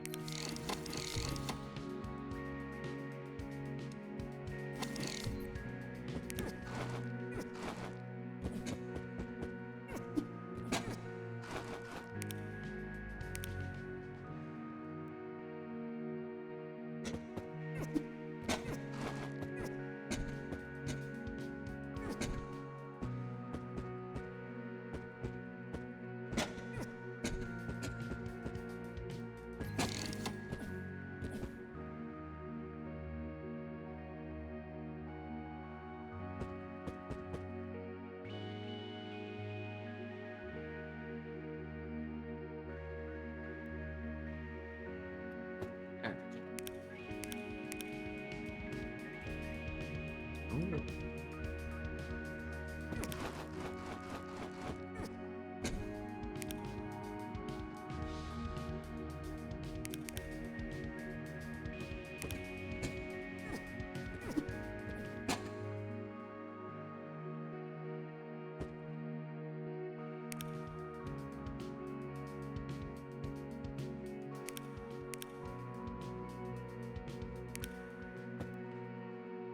I see. I see. That's gonna stop. Okay. I see.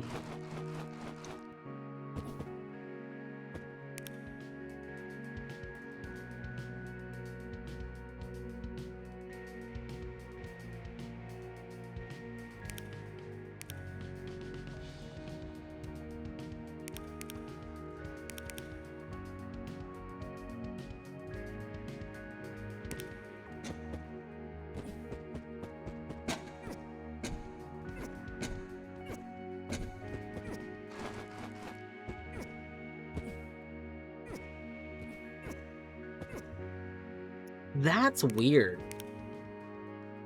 Like, I don't know. This is something that I'm a little torn on. The way this seemingly works, mostly because it's a like gradient edge. So like, where is their platform? Because we're sticking our feet into it a little bit. I don't know. So it's like a certain opacity level is what counts as being real. I don't think there should ever be ambiguity in what is and is not real. I know that for the visualness, having this as like a gradient out is nice, but I don't like that I don't know what is and is not real. I think maybe this could be fixed by having a gradient effect on everything except for platforms and just making it crisp on the platform. Alternatively, like, maybe rendering like an outline over the part of it that counts, like a, you know, if it's like the midway point to the gradient, then maybe just like a little like an outline on that part.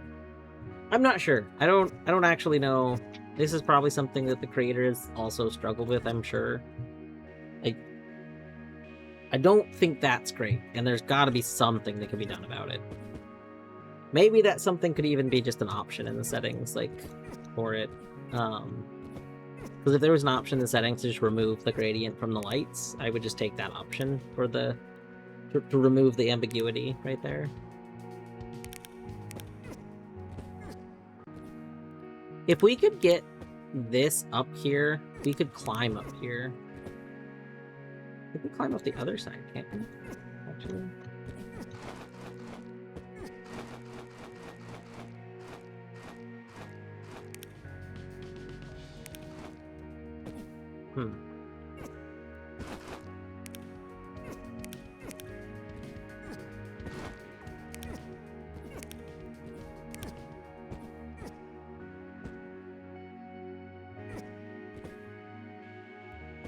I don't like the rooms like this having seemingly an open ceiling, but then I can't actually like go up there or look up there, but then it's not really open. Or if we do climb up, it like doesn't let us go up.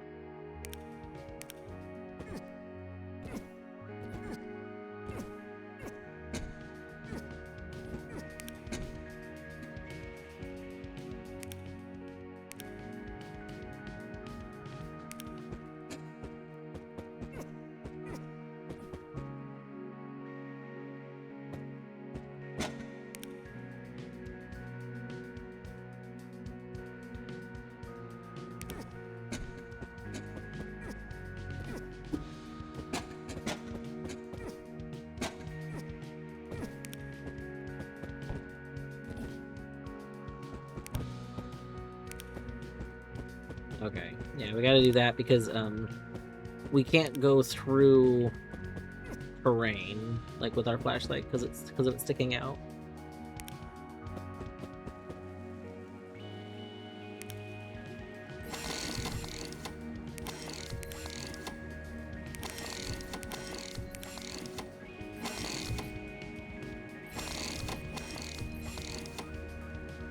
What's the other one?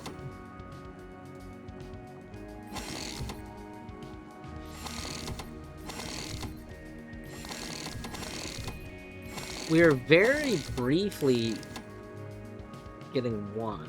Oh, I see. See.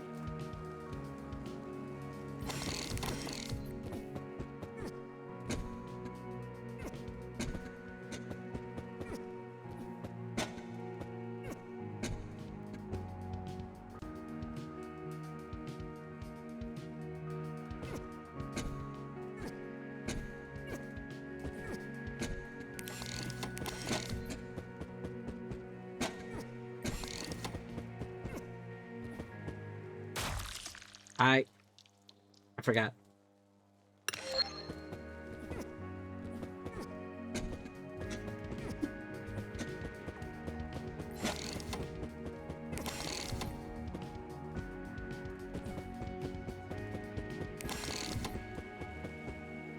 Morgan, thank you for reminding me not to die. I would never die.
How do we get on that part? Oh, wait. Do I have to, like, hop on? Okay. I think I see it.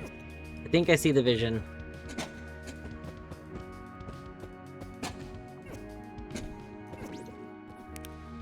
That's kind of clever. I'm like, on one hand, I don't like love like, you know, the jumps off stuff like that. I wasn't a big, you know, I always call it Yoshi jumping because in what the like Mario World, that's a big thing.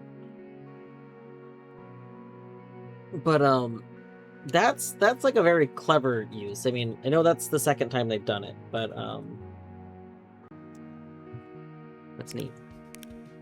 The angle in the background art. Yeah, it's fascinating. A lot of the background art has been treating it like tunnels. This one right here is like a parking garage. Some of it just seems like really crazy. And I don't know, it is very interesting background art.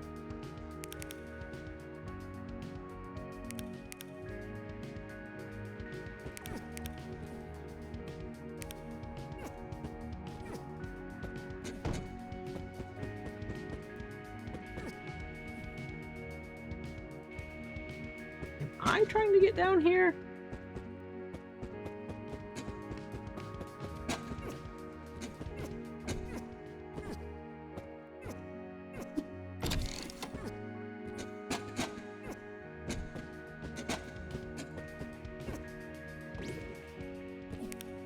I guess so.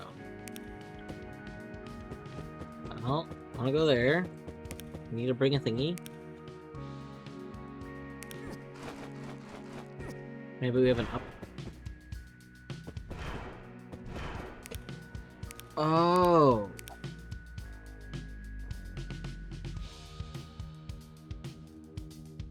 When we went into this cave, we went through a doorway. We went through a doorway. And that's what, so we entered like the dark reality. And now we're in the light reality again.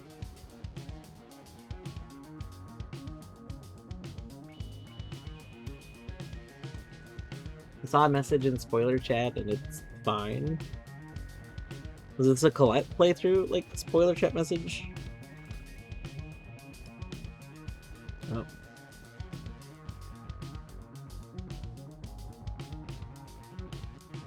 Ah.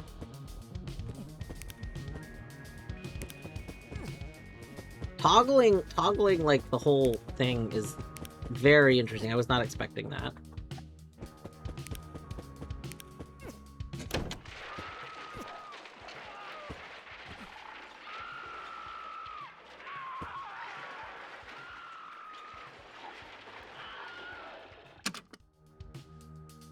Until the last I saw Flash start. It's very funny. Interesting. So we have another recording device that is once again, like, screams.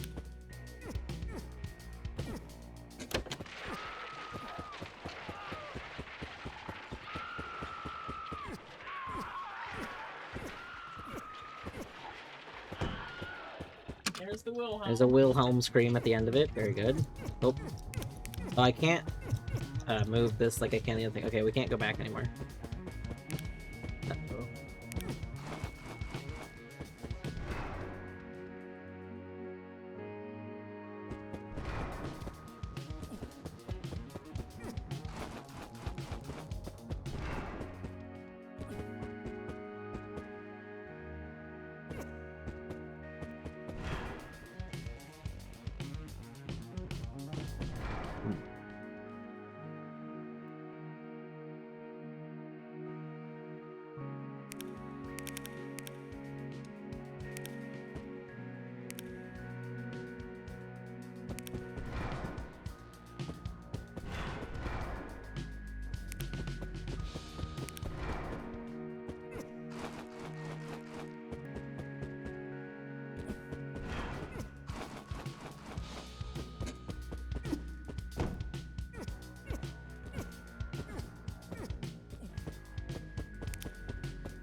I see, I see. Okay.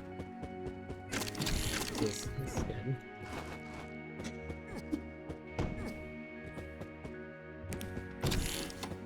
Okay, I messed up, but I do see it. You know, I see the vision.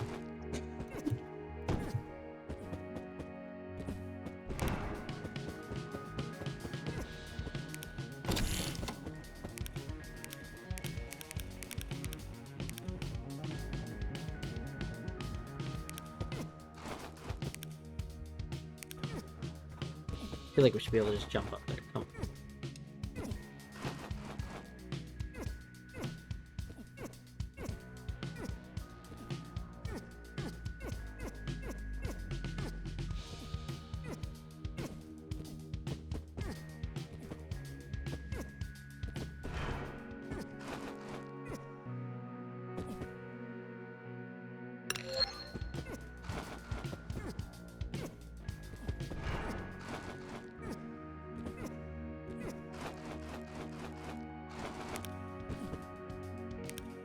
Again? Oh. They little bonesed. A little bit of skeleton bones there. That's fine. That's probably fine.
Okay.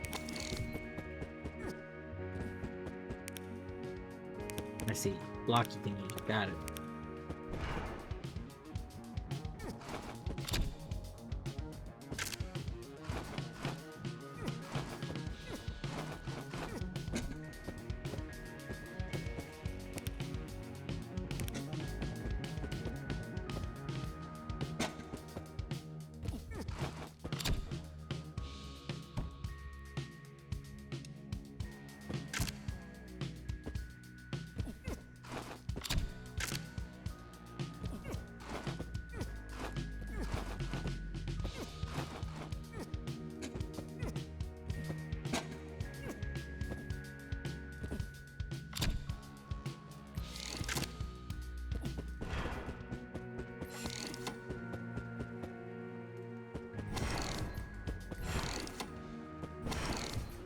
That's cute.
There we go.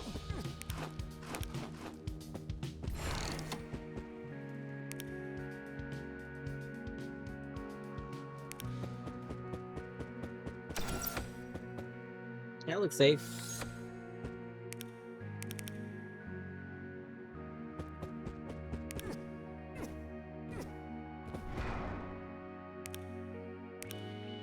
Yeah, that looks fine.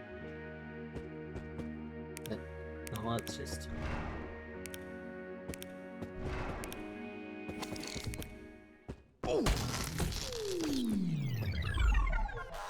What?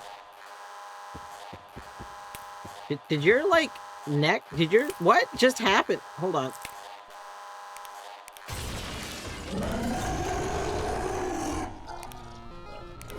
Oh. Oh, you're just here. Okay. Okay.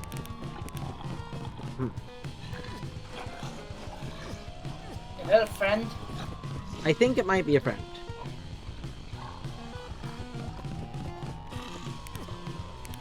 Oh. It apparently has not stopped my friendship. Nope, that's not how you do that.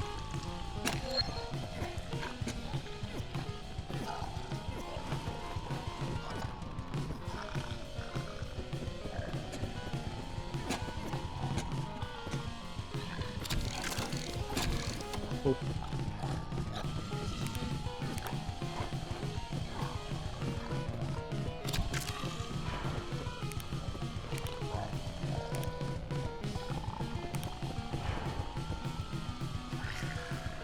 Hmm.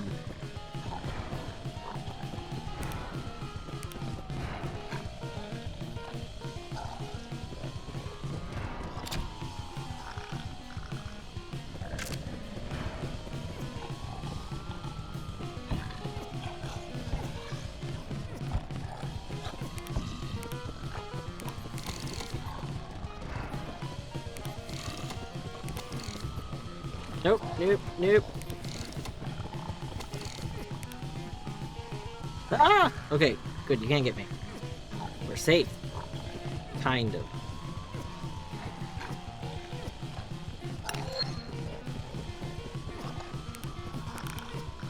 Oh, I see.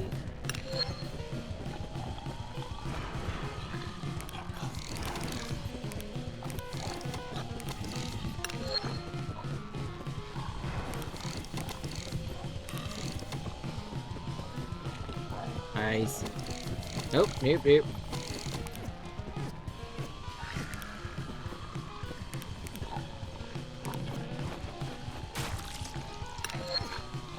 I have to reset all the way over here. I disagree.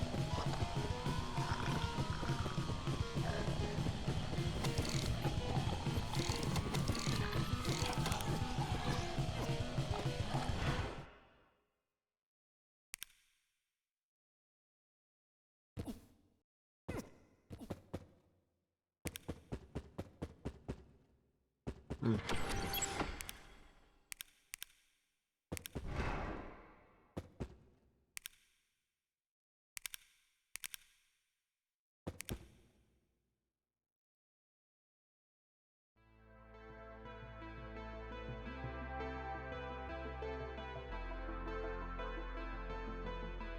Dang, that really went straight to ad break. R.I.P. R.I.P. Adsers.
All right, welcome back from the ads, everyone.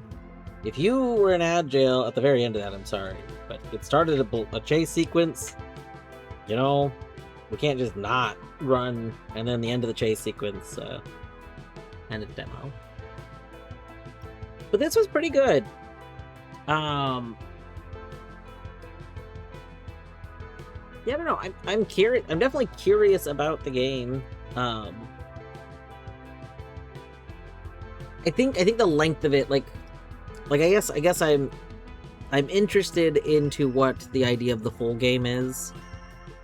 I do tend to prefer Metroidvania style games where I do get to like go back and wander around, especially when there's like, you know, some sort of big story going on. But I couldn't tell if that was going to come up, and like it seemed like we could lock ourselves out of going back a lot. But they gave us the option to go back, so I'm like conflicted as to what we were going for. Like in Celeste, for example, there's a couple of rooms you can go back in, but for the most part, Celeste progresses like linearly. Like you mostly go forward in rooms, and they block your ability to go back most of the time. In this, it seemed like my ability to go back was mostly there, with a lot of times like very minor things making me not able to go back. And so I just couldn't tell if I was expected to be backtracking. And so like, I don't know. Again, I like backtracking. I like going to find little secrets, and like if we gotta go take something from one area and bring it to another area to find a thing, I like doing that. I just am unsure on what the expectation is in the game. If it is strictly linear puzzles that are doing like what the, you know, in this vein of controlling the two worlds, it's still kind of interesting. Like I am curious about the story, the like you know, the way they were doing the kind of storytelling. My only problem with the storytelling is like the audio things were, at least one of them seemed like it was kind of hidden, but like the audio things weren't really telling us anything that wasn't kind of obvious. I think like it almost seems like we have a case of like a future reality and a past reality overlaid on top of each other or something, and then there's maybe some sort of beings that are there, like I don't know, some sort of science was going on. We have an umbrella corporation, who knows? And it seems like maybe in this area, these lights are showing us the past versus future. Maybe like the correct one is like current. Maybe it's supposed to be current time and future. So like the current time is them like in the middle of like messing everything up. I don't know. But like I'm interested. I'm glad. I like that it was kind of subtle story. I guess my feeling on the like cassette things was that it felt like they were supposed to be like giving me some sort of extra information, but they weren't really giving me extra information. They were just like the first one did. The first one was like, oh, there's some sort of spooky, you know, people are screaming, there's or an alarm's going off, I guess, and then like monster sound. But then the second one was just like not okay. Like it was functionally still the same as the first one in terms of information it gave. So, but I do like that kind of storytelling. It just, I don't know. If you were just foreshadowing to the monster being released, then like, is all the storytelling going to be like that? Are we not going to actually get more story from exploring?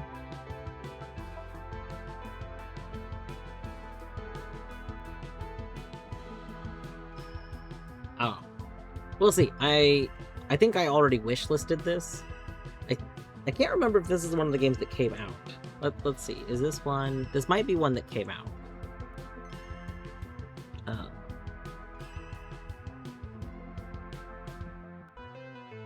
Oh yeah, what?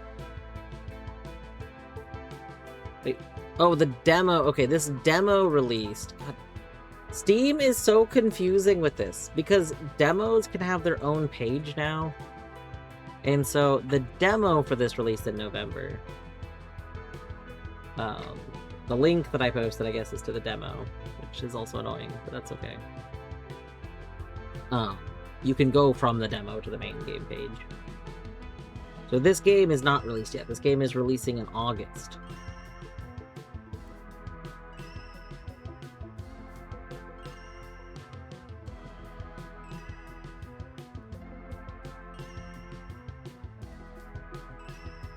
Trying the demo, and maybe it's just I'm using mouse and I just played it with mouse and keyboard.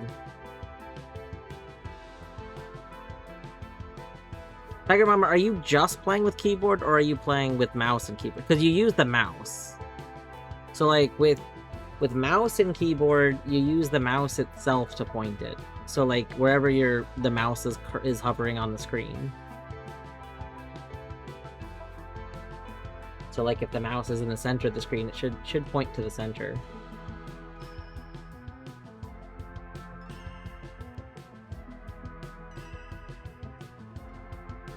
You do have to keep clicking. That was my one complaint, is that like you can't, there wasn't an option as far as I was aware of to do toggles, which I prefer toggles a lot of times. So like toggle flashlight on, toggle flashlight off, and then same with like holding things.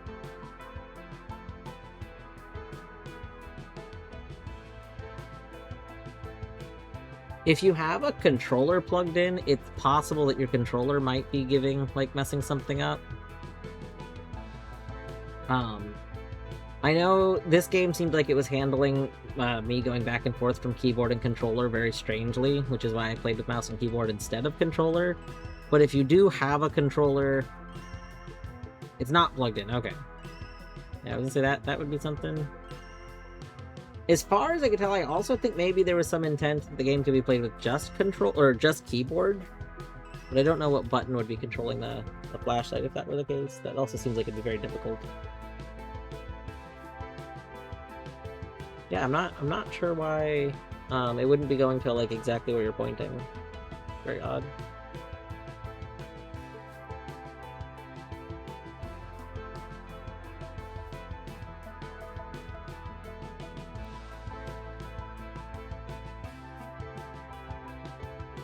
Oh, you know, that could be. I can't like go back into the game to test.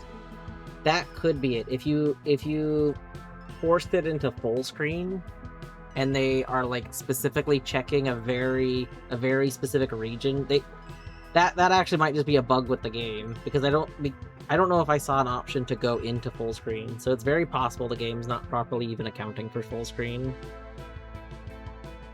That's a very silly bug. That's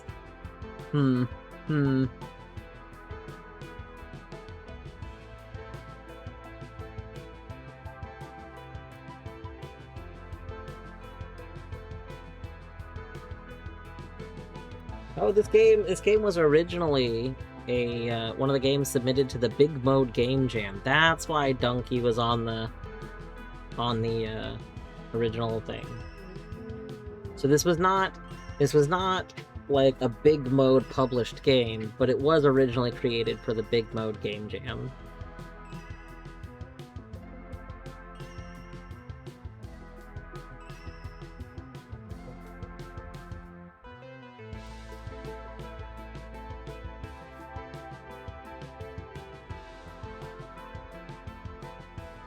Yeah, that was good.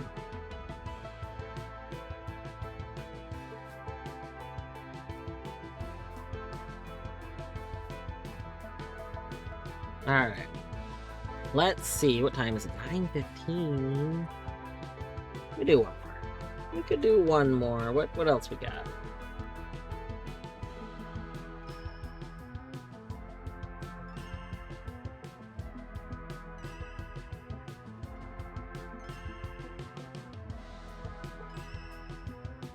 There's Clover's Quadrants, which I'm pretty sure is a game that came out that I heard very good things about.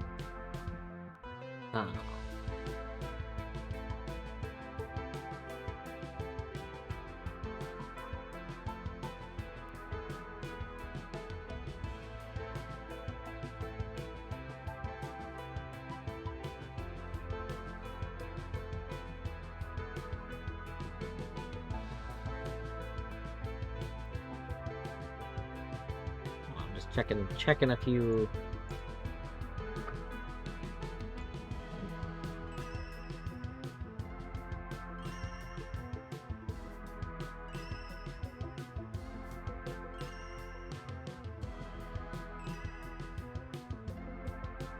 You know, we could do a moth key. Moth key.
Oh my gosh, hold on, I need to test something.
Okay, what width do I normally do? What did I literally say earlier? It's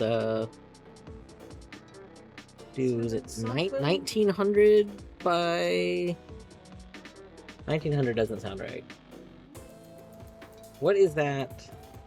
It's a very common resolution. Oh my god. Hold on. One moment.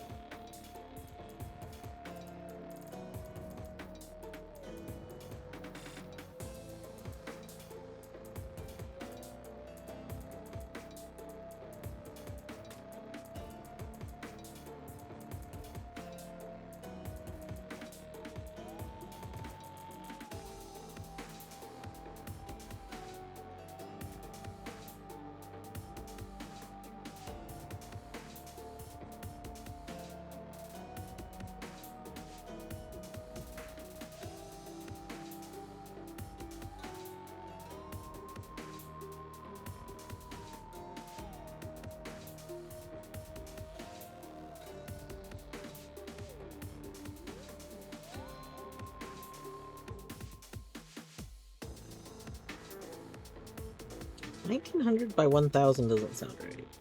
Maybe it is.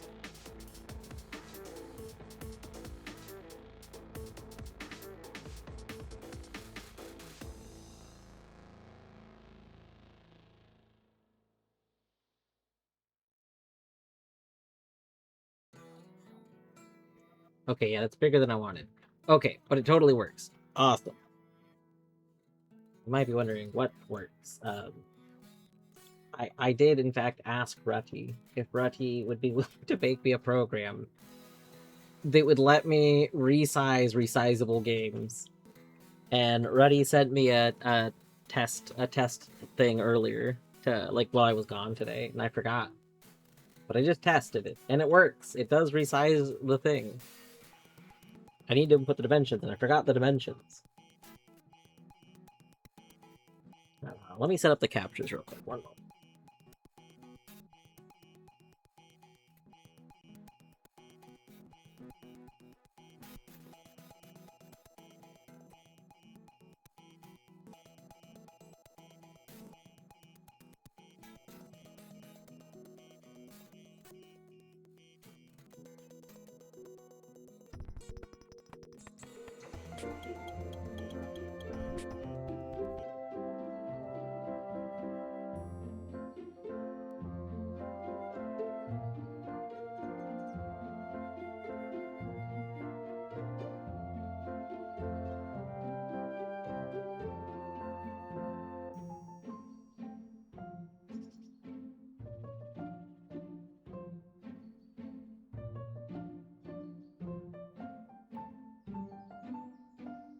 Okay.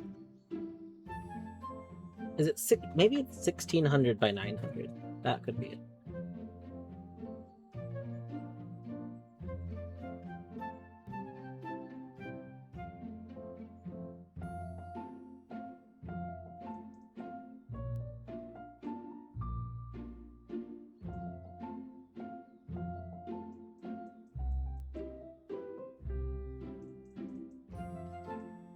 Yes, it's totally 1600 by 900. There we go.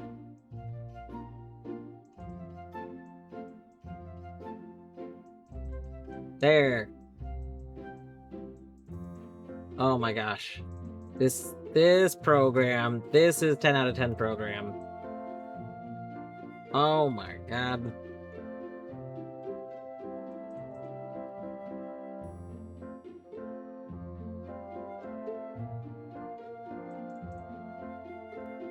Ruddy so big brain.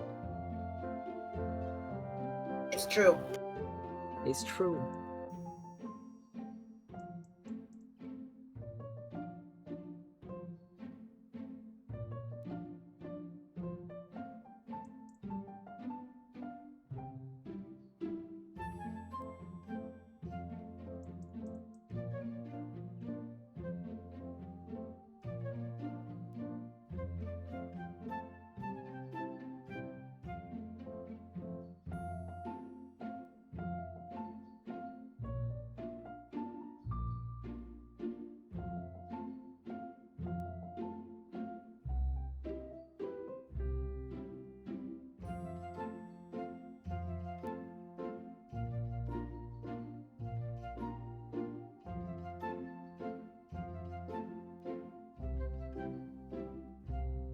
Alright. Anyway. This is all set. Capture's good. I'm gonna have to add a button to just launch that program to my Stream Deck, I think. Like, that's so good.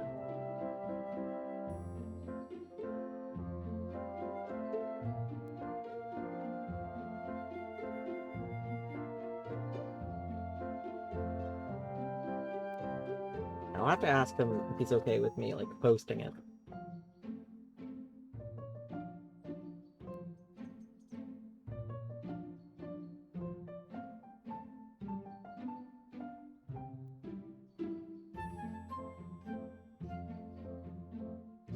Okay, everything should be okay. Moth Keep. This game looks very good. Looks very pretty.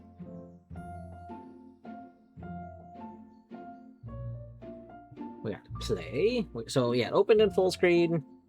There's no settings menu here, so even if there is settings to do anything, we don't get to see it meow. Go ahead. Okay, let's see what's in the game.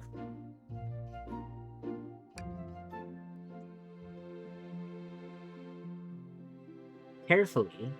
Approach carefully and try to observe the moth closely.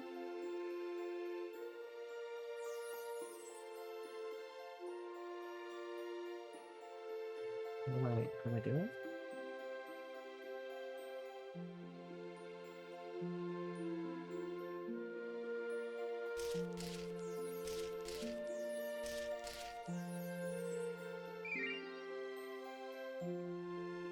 Ah, fine. Let me just quickly add last journal entry for today. Move your hand over the book. Ah! Oh dear, let me clean that up quickly. Everything's clean again. The book, however, is ruined.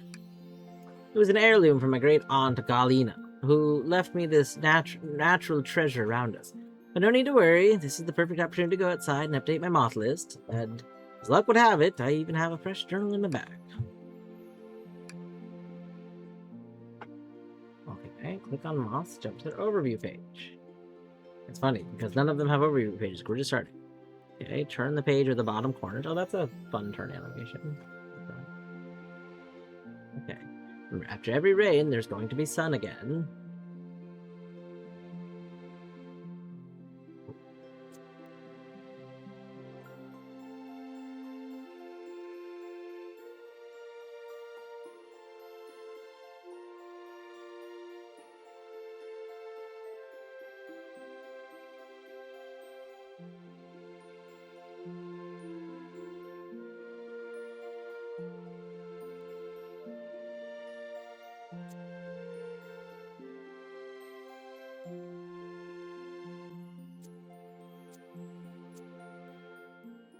Oh, God, no. I don't like that you applied the page effect to the cover of the book.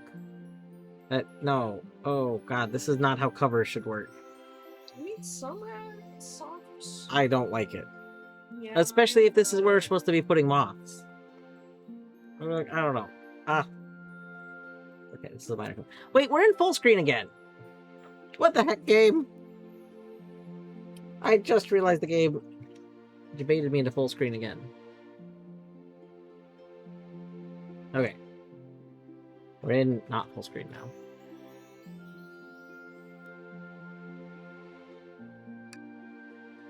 My great aunt filled out a new moth journal every year. We're simply continuing her tradition. Let's find all the moths. Game, quit putting me in full screen. Every time it loads a new area, it goes into full screen. I refuse. Every unlocked habitat extends the object pool in the shop.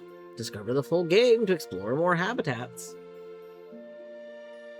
Let's check the picnic area. Oh. Well, then what's the... Okay, path. I will not be in full screen. Okay, leave a letter. When observing moths, it's important to remain calm. Hectic movements scare away moths. Wait, isn't she, like, dead or something? Kalina?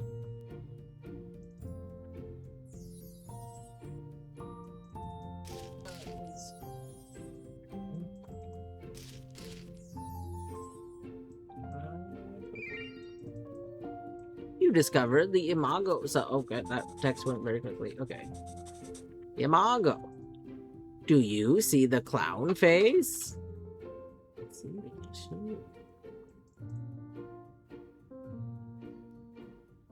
We can plant flowers to attract other moths. Ooh. Oh, there's another one.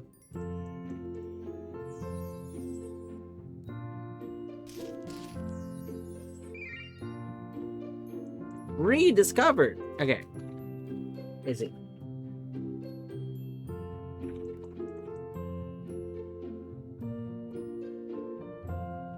Oh, I see you. Oh. Okay. Cool. Discovered pupa stage blood. God, that text goes by so quickly. For a game that seems like it's supposed to be like a chill like game, I don't know why they're having the text flash on the screen. Like that's not what chill is. Okay. The cocoon has an interesting shape. You don't have to tell me the cocoon has an interesting shape since you're showing it to me. Just saying.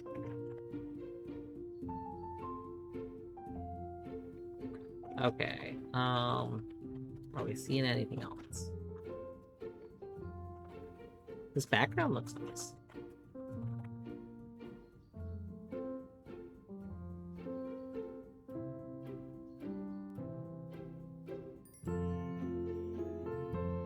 I'm not seeing any other moths. Oh!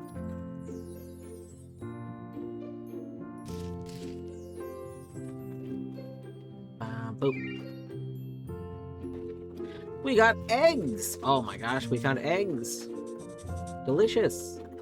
My darling will hatch from these eggs. Ooh. Yeah, pet the egg. Okay.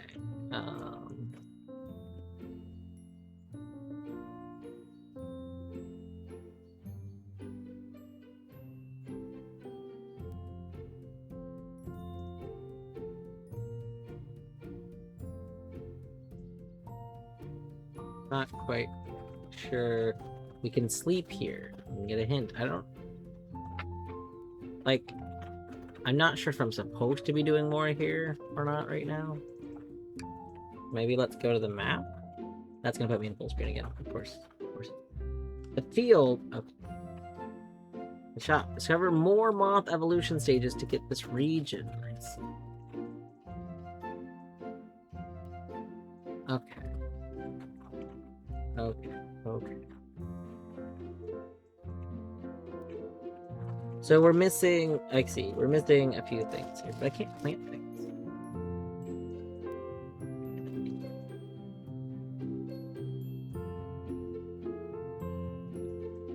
Oh. I mean, now there's an, oh.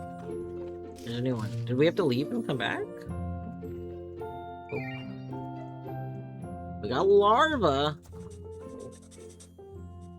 This caterpillar looks like a delicate twig. Nice. Boop. Boop. We discovered larva. Yeah. Oh, you again.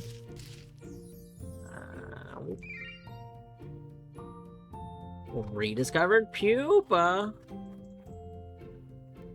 I don't think there's anything new we can get here without like planting flowers or whatever it was.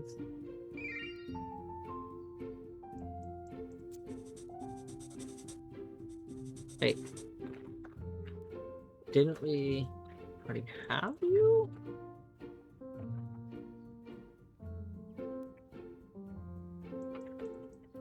Maybe not. I thought we already had an Imago, though. I'm not sure. Oh! Oh, I see. Okay, this was a different one. I thought Imago was the name of it, but Imago must not be the name of it. I see.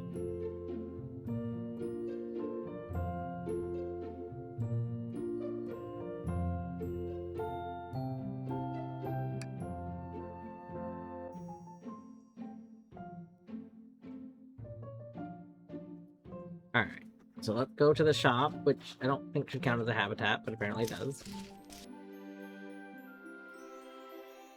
Alright, we've got 8 coins.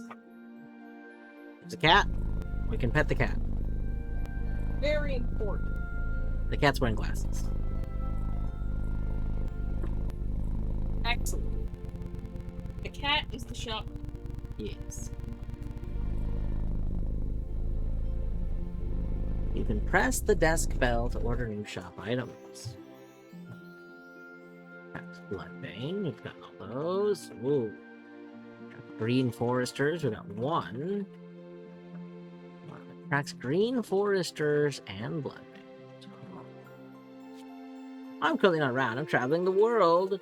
Just leave your coins on the table. My cat will check if everything's correct once a week. You can collect coins by interacting with moths. I was right. The cat is the shopkeep. It's true. Can we steal more coins from you? No? Okay. No? We have to check. Well, I mean, I guess we'll take this one because this is what we have like almost nothing of, and we got everything from you. So it doesn't make any sense to get you. Yeah. Let's go ahead and leave. Alright, let's go back to the path.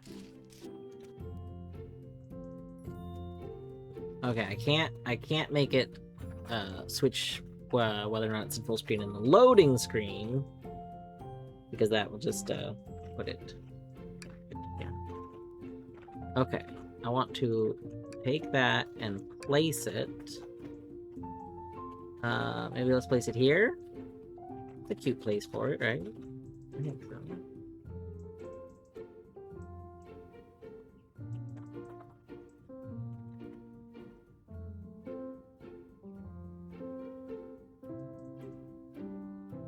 Alright. Now we'll go back into observing mode. Oh! Boop. We got eggs! Nice.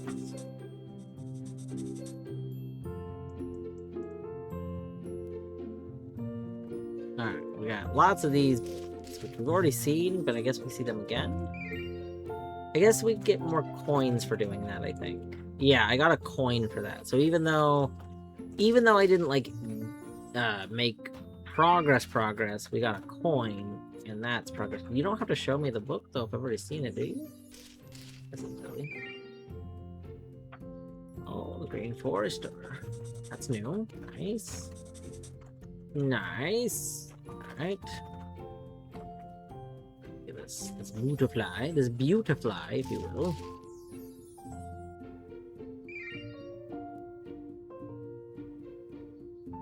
Okay.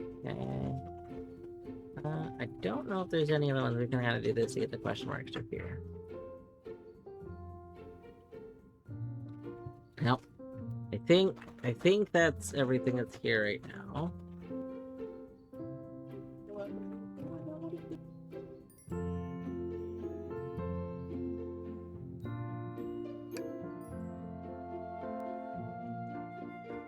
Alright, so let's go back to the shop, I guess.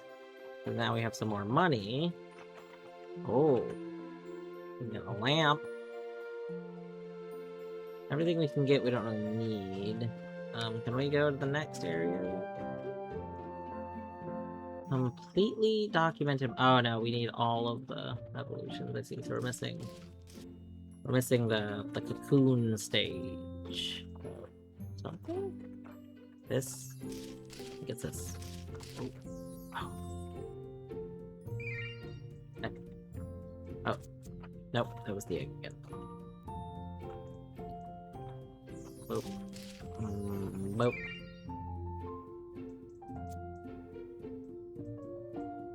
Boop. Boop. Boop.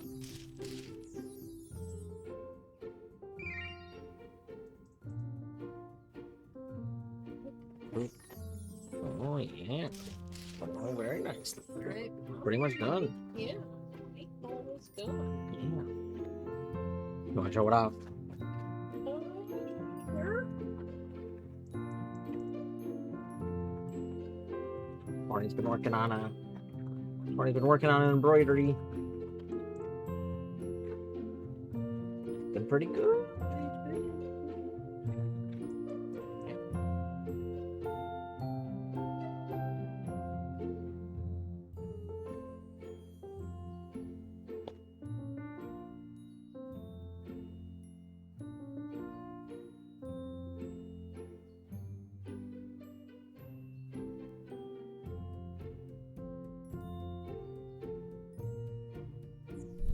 Oh. They apparently didn't like my movement. I don't know how we get new things to show up. Do I need to sleep here? Sleep here. Let's do that.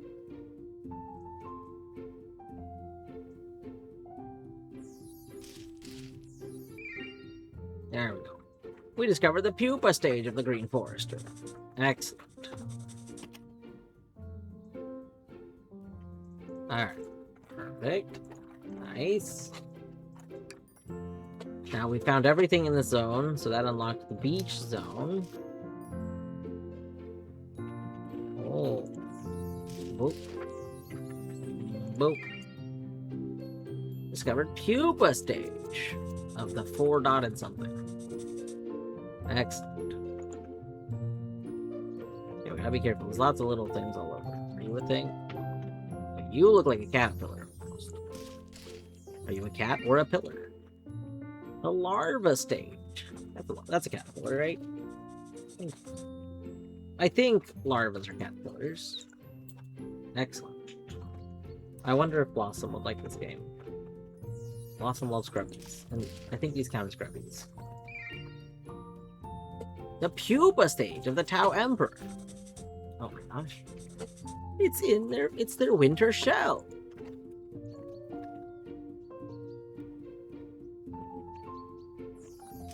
That's a caterpillar. There's another one right there. It's very funny to me that, like, though these two caterpillars are the same size despite being drastically different distances. Oh my god, there's another one right there. So, like, I don't know, they're not scaling them based on the distance.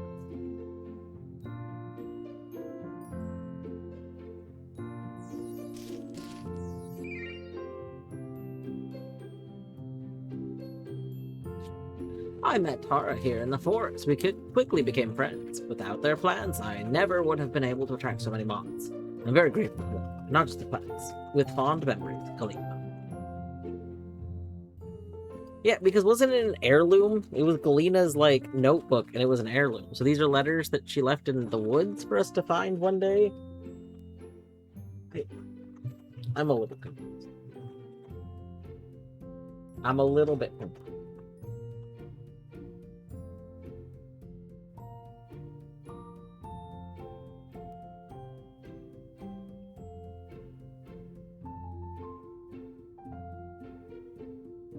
I do think this is very cute.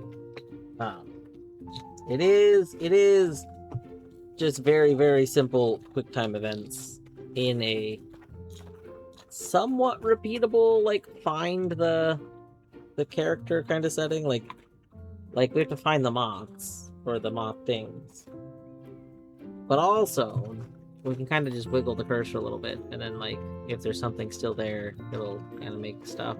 So, like, right now, I don't think there's anything here still. I don't know. I don't think this is a bad game. This is a game for a very specific, like, type of person. Like, this is, like, its own genre of games.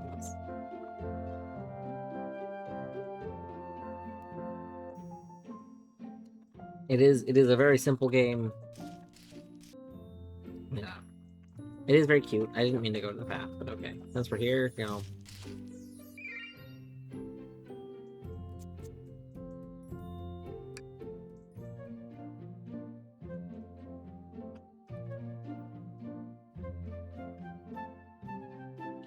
I like the educational aspect of learning stuff. I'm normally not a fan of. Oh, that's true.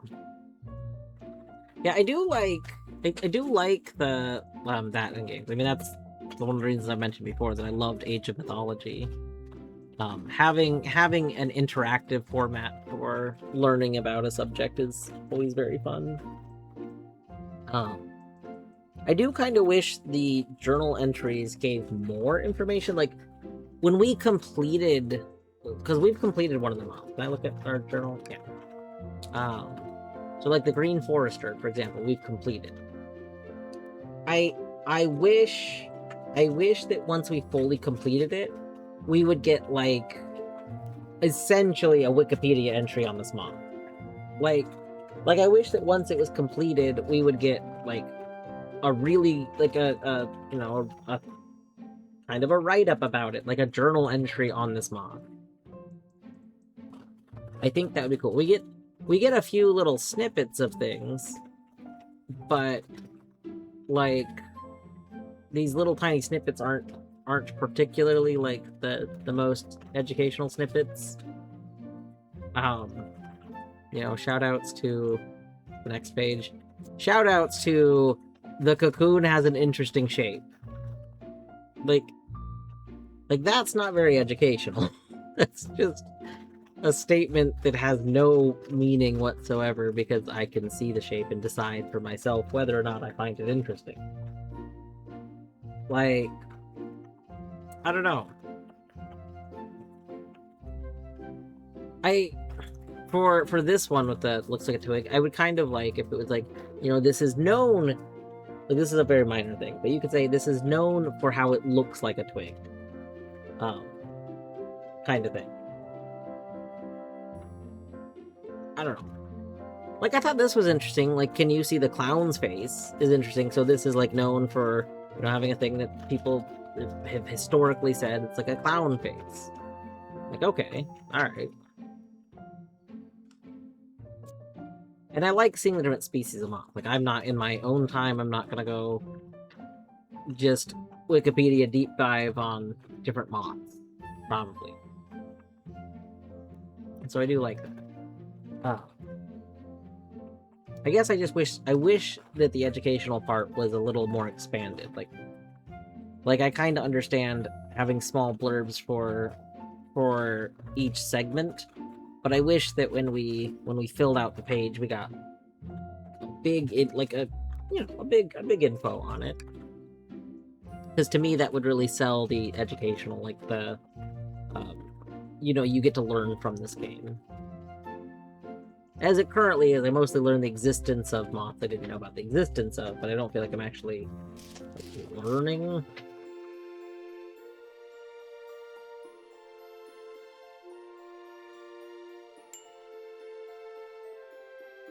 Oh.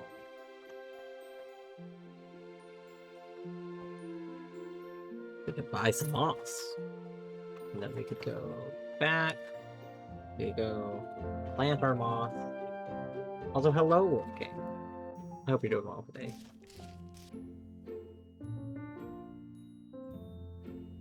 Oh. Oops. We got coffee beans. Some delicious coffee beans. Mmm.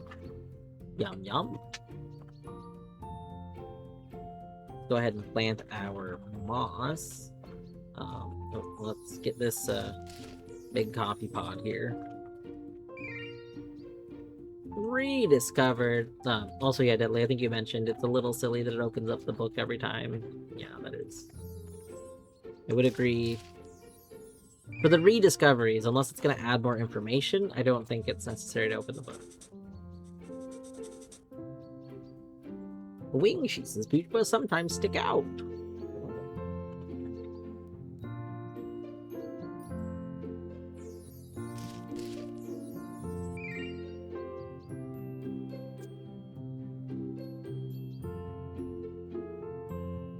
Egg.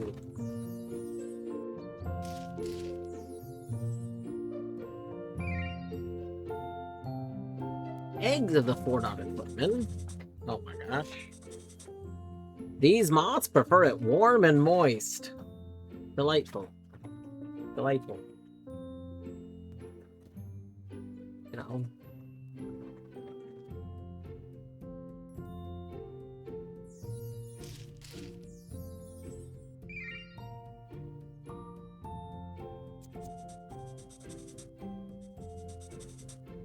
I guess maybe after fighting a life stage X amount of times could be more to the book. Yeah, see, that's the other thing.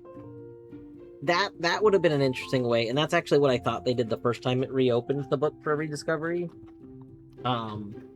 It would have been cool if we got like a sentence, and then when we rediscover it, we get another sentence. So like 3 discoveries give you all the sentences. You know, something like that. That would be welcome. Because then you'd be filling out your book, and there'd be more stuff going on.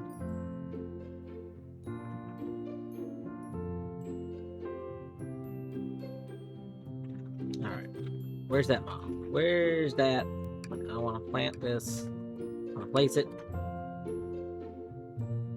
Where do I want to put this ball of mouse?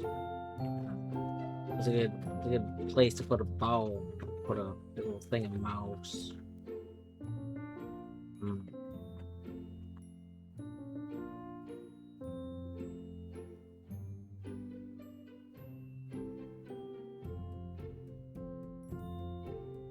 Put it right there. Oh my god, it just already got 2 moths.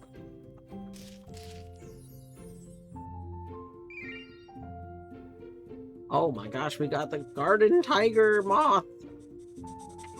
Ooh. Its appearance confuses tits that want to eat the moth. Anyone who ignores the warning will eat a poisonous animal. Oh. Well. You don't want to eat the poisonous animal.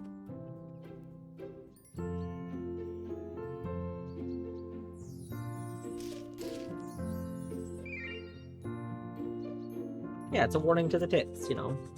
You gotta warn them. You don't want those birds eating poison.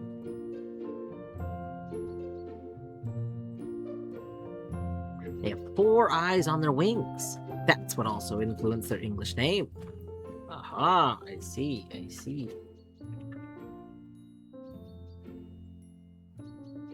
Does this count as this area completed? Like, is there a way to see when I'm here if an area is completed? I guess we have to look at our book. So we have this, yeah, so this one's completed. And then, oh, we're missing the Agu for you. Okay, and we're missing this, there's 3 different species here. We're missing the actual butterfly for you and the Agu for the other one. The Agu. The Agu.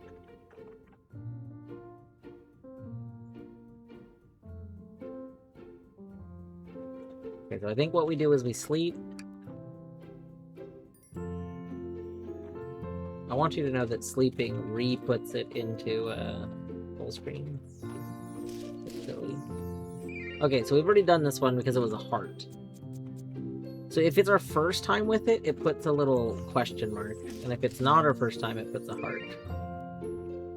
You discovered Egu! Nice. Why is the book off the screen? Game?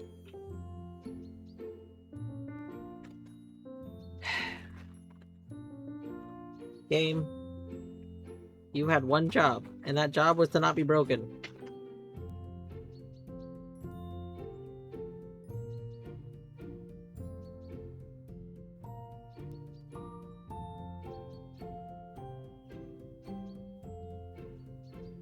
Alright. Everything else here that's here right now is stuff that we've seen already. Like, I don't really feel particularly motivated to QuickTime event things that we've already seen. So what I think we do is we just reset the day again. Which then makes it full screen again. There's more coffee beans. I think we're looking for an actual moth now, right? Are these coffee beans different? No, we've seen those coffee beans, we've seen you. Oh, you're new. Boop. We got the Tau Ember. Oh my gosh. Nice. So now we're just missing okay.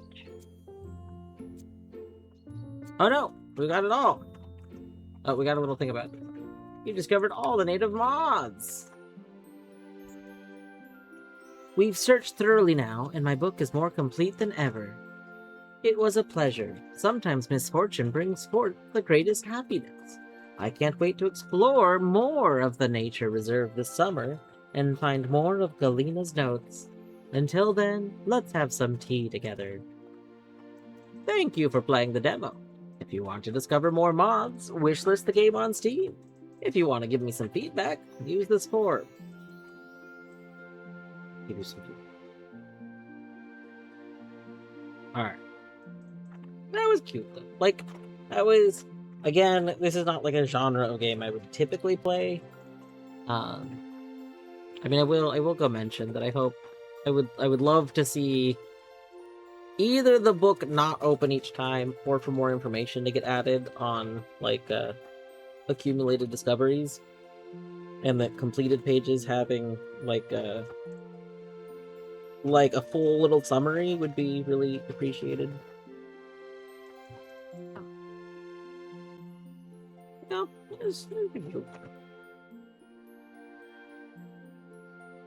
yeah, the one discovery broke the book, but like, I'm playing. I understand.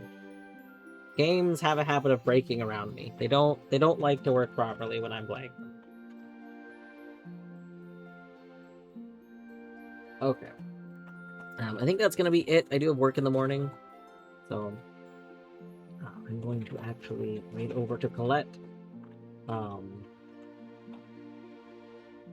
It's gonna try and play ads in a minute, so we gotta go quickly. Cornfield is also playing Stardew. If there's anybody that is avoiding, below zero. I mean, you should play below zero. Good sign. Anyway, thank you all for hanging out today. On this short notice stream that I didn't even think I was gonna stream today, but tomorrow will probably be the last of the demo days for a while. Assuming I stream tomorrow, which I probably will, but Monday I do plan on going back to Blueprints. Part of me's thinking maybe I shouldn't stream tomorrow and I should look at Blueprints notes. I was considering doing that tonight while I was watching Colette, but then I was like, I really want to play something. So, we'll see. I don't know. But yeah, Monday I plan on playing Blueprints again. So we'll see. Anyway, have a good night. We can do. What? What? You said something. I said yippee. Yippee! That's true. Yippee. Yippee! Anyway, have a good night. You can't raid yet. The ad break's gonna start soon. That's true. That's true. We should ad break rate. That way, anyone that's stuck in ad break is very confused.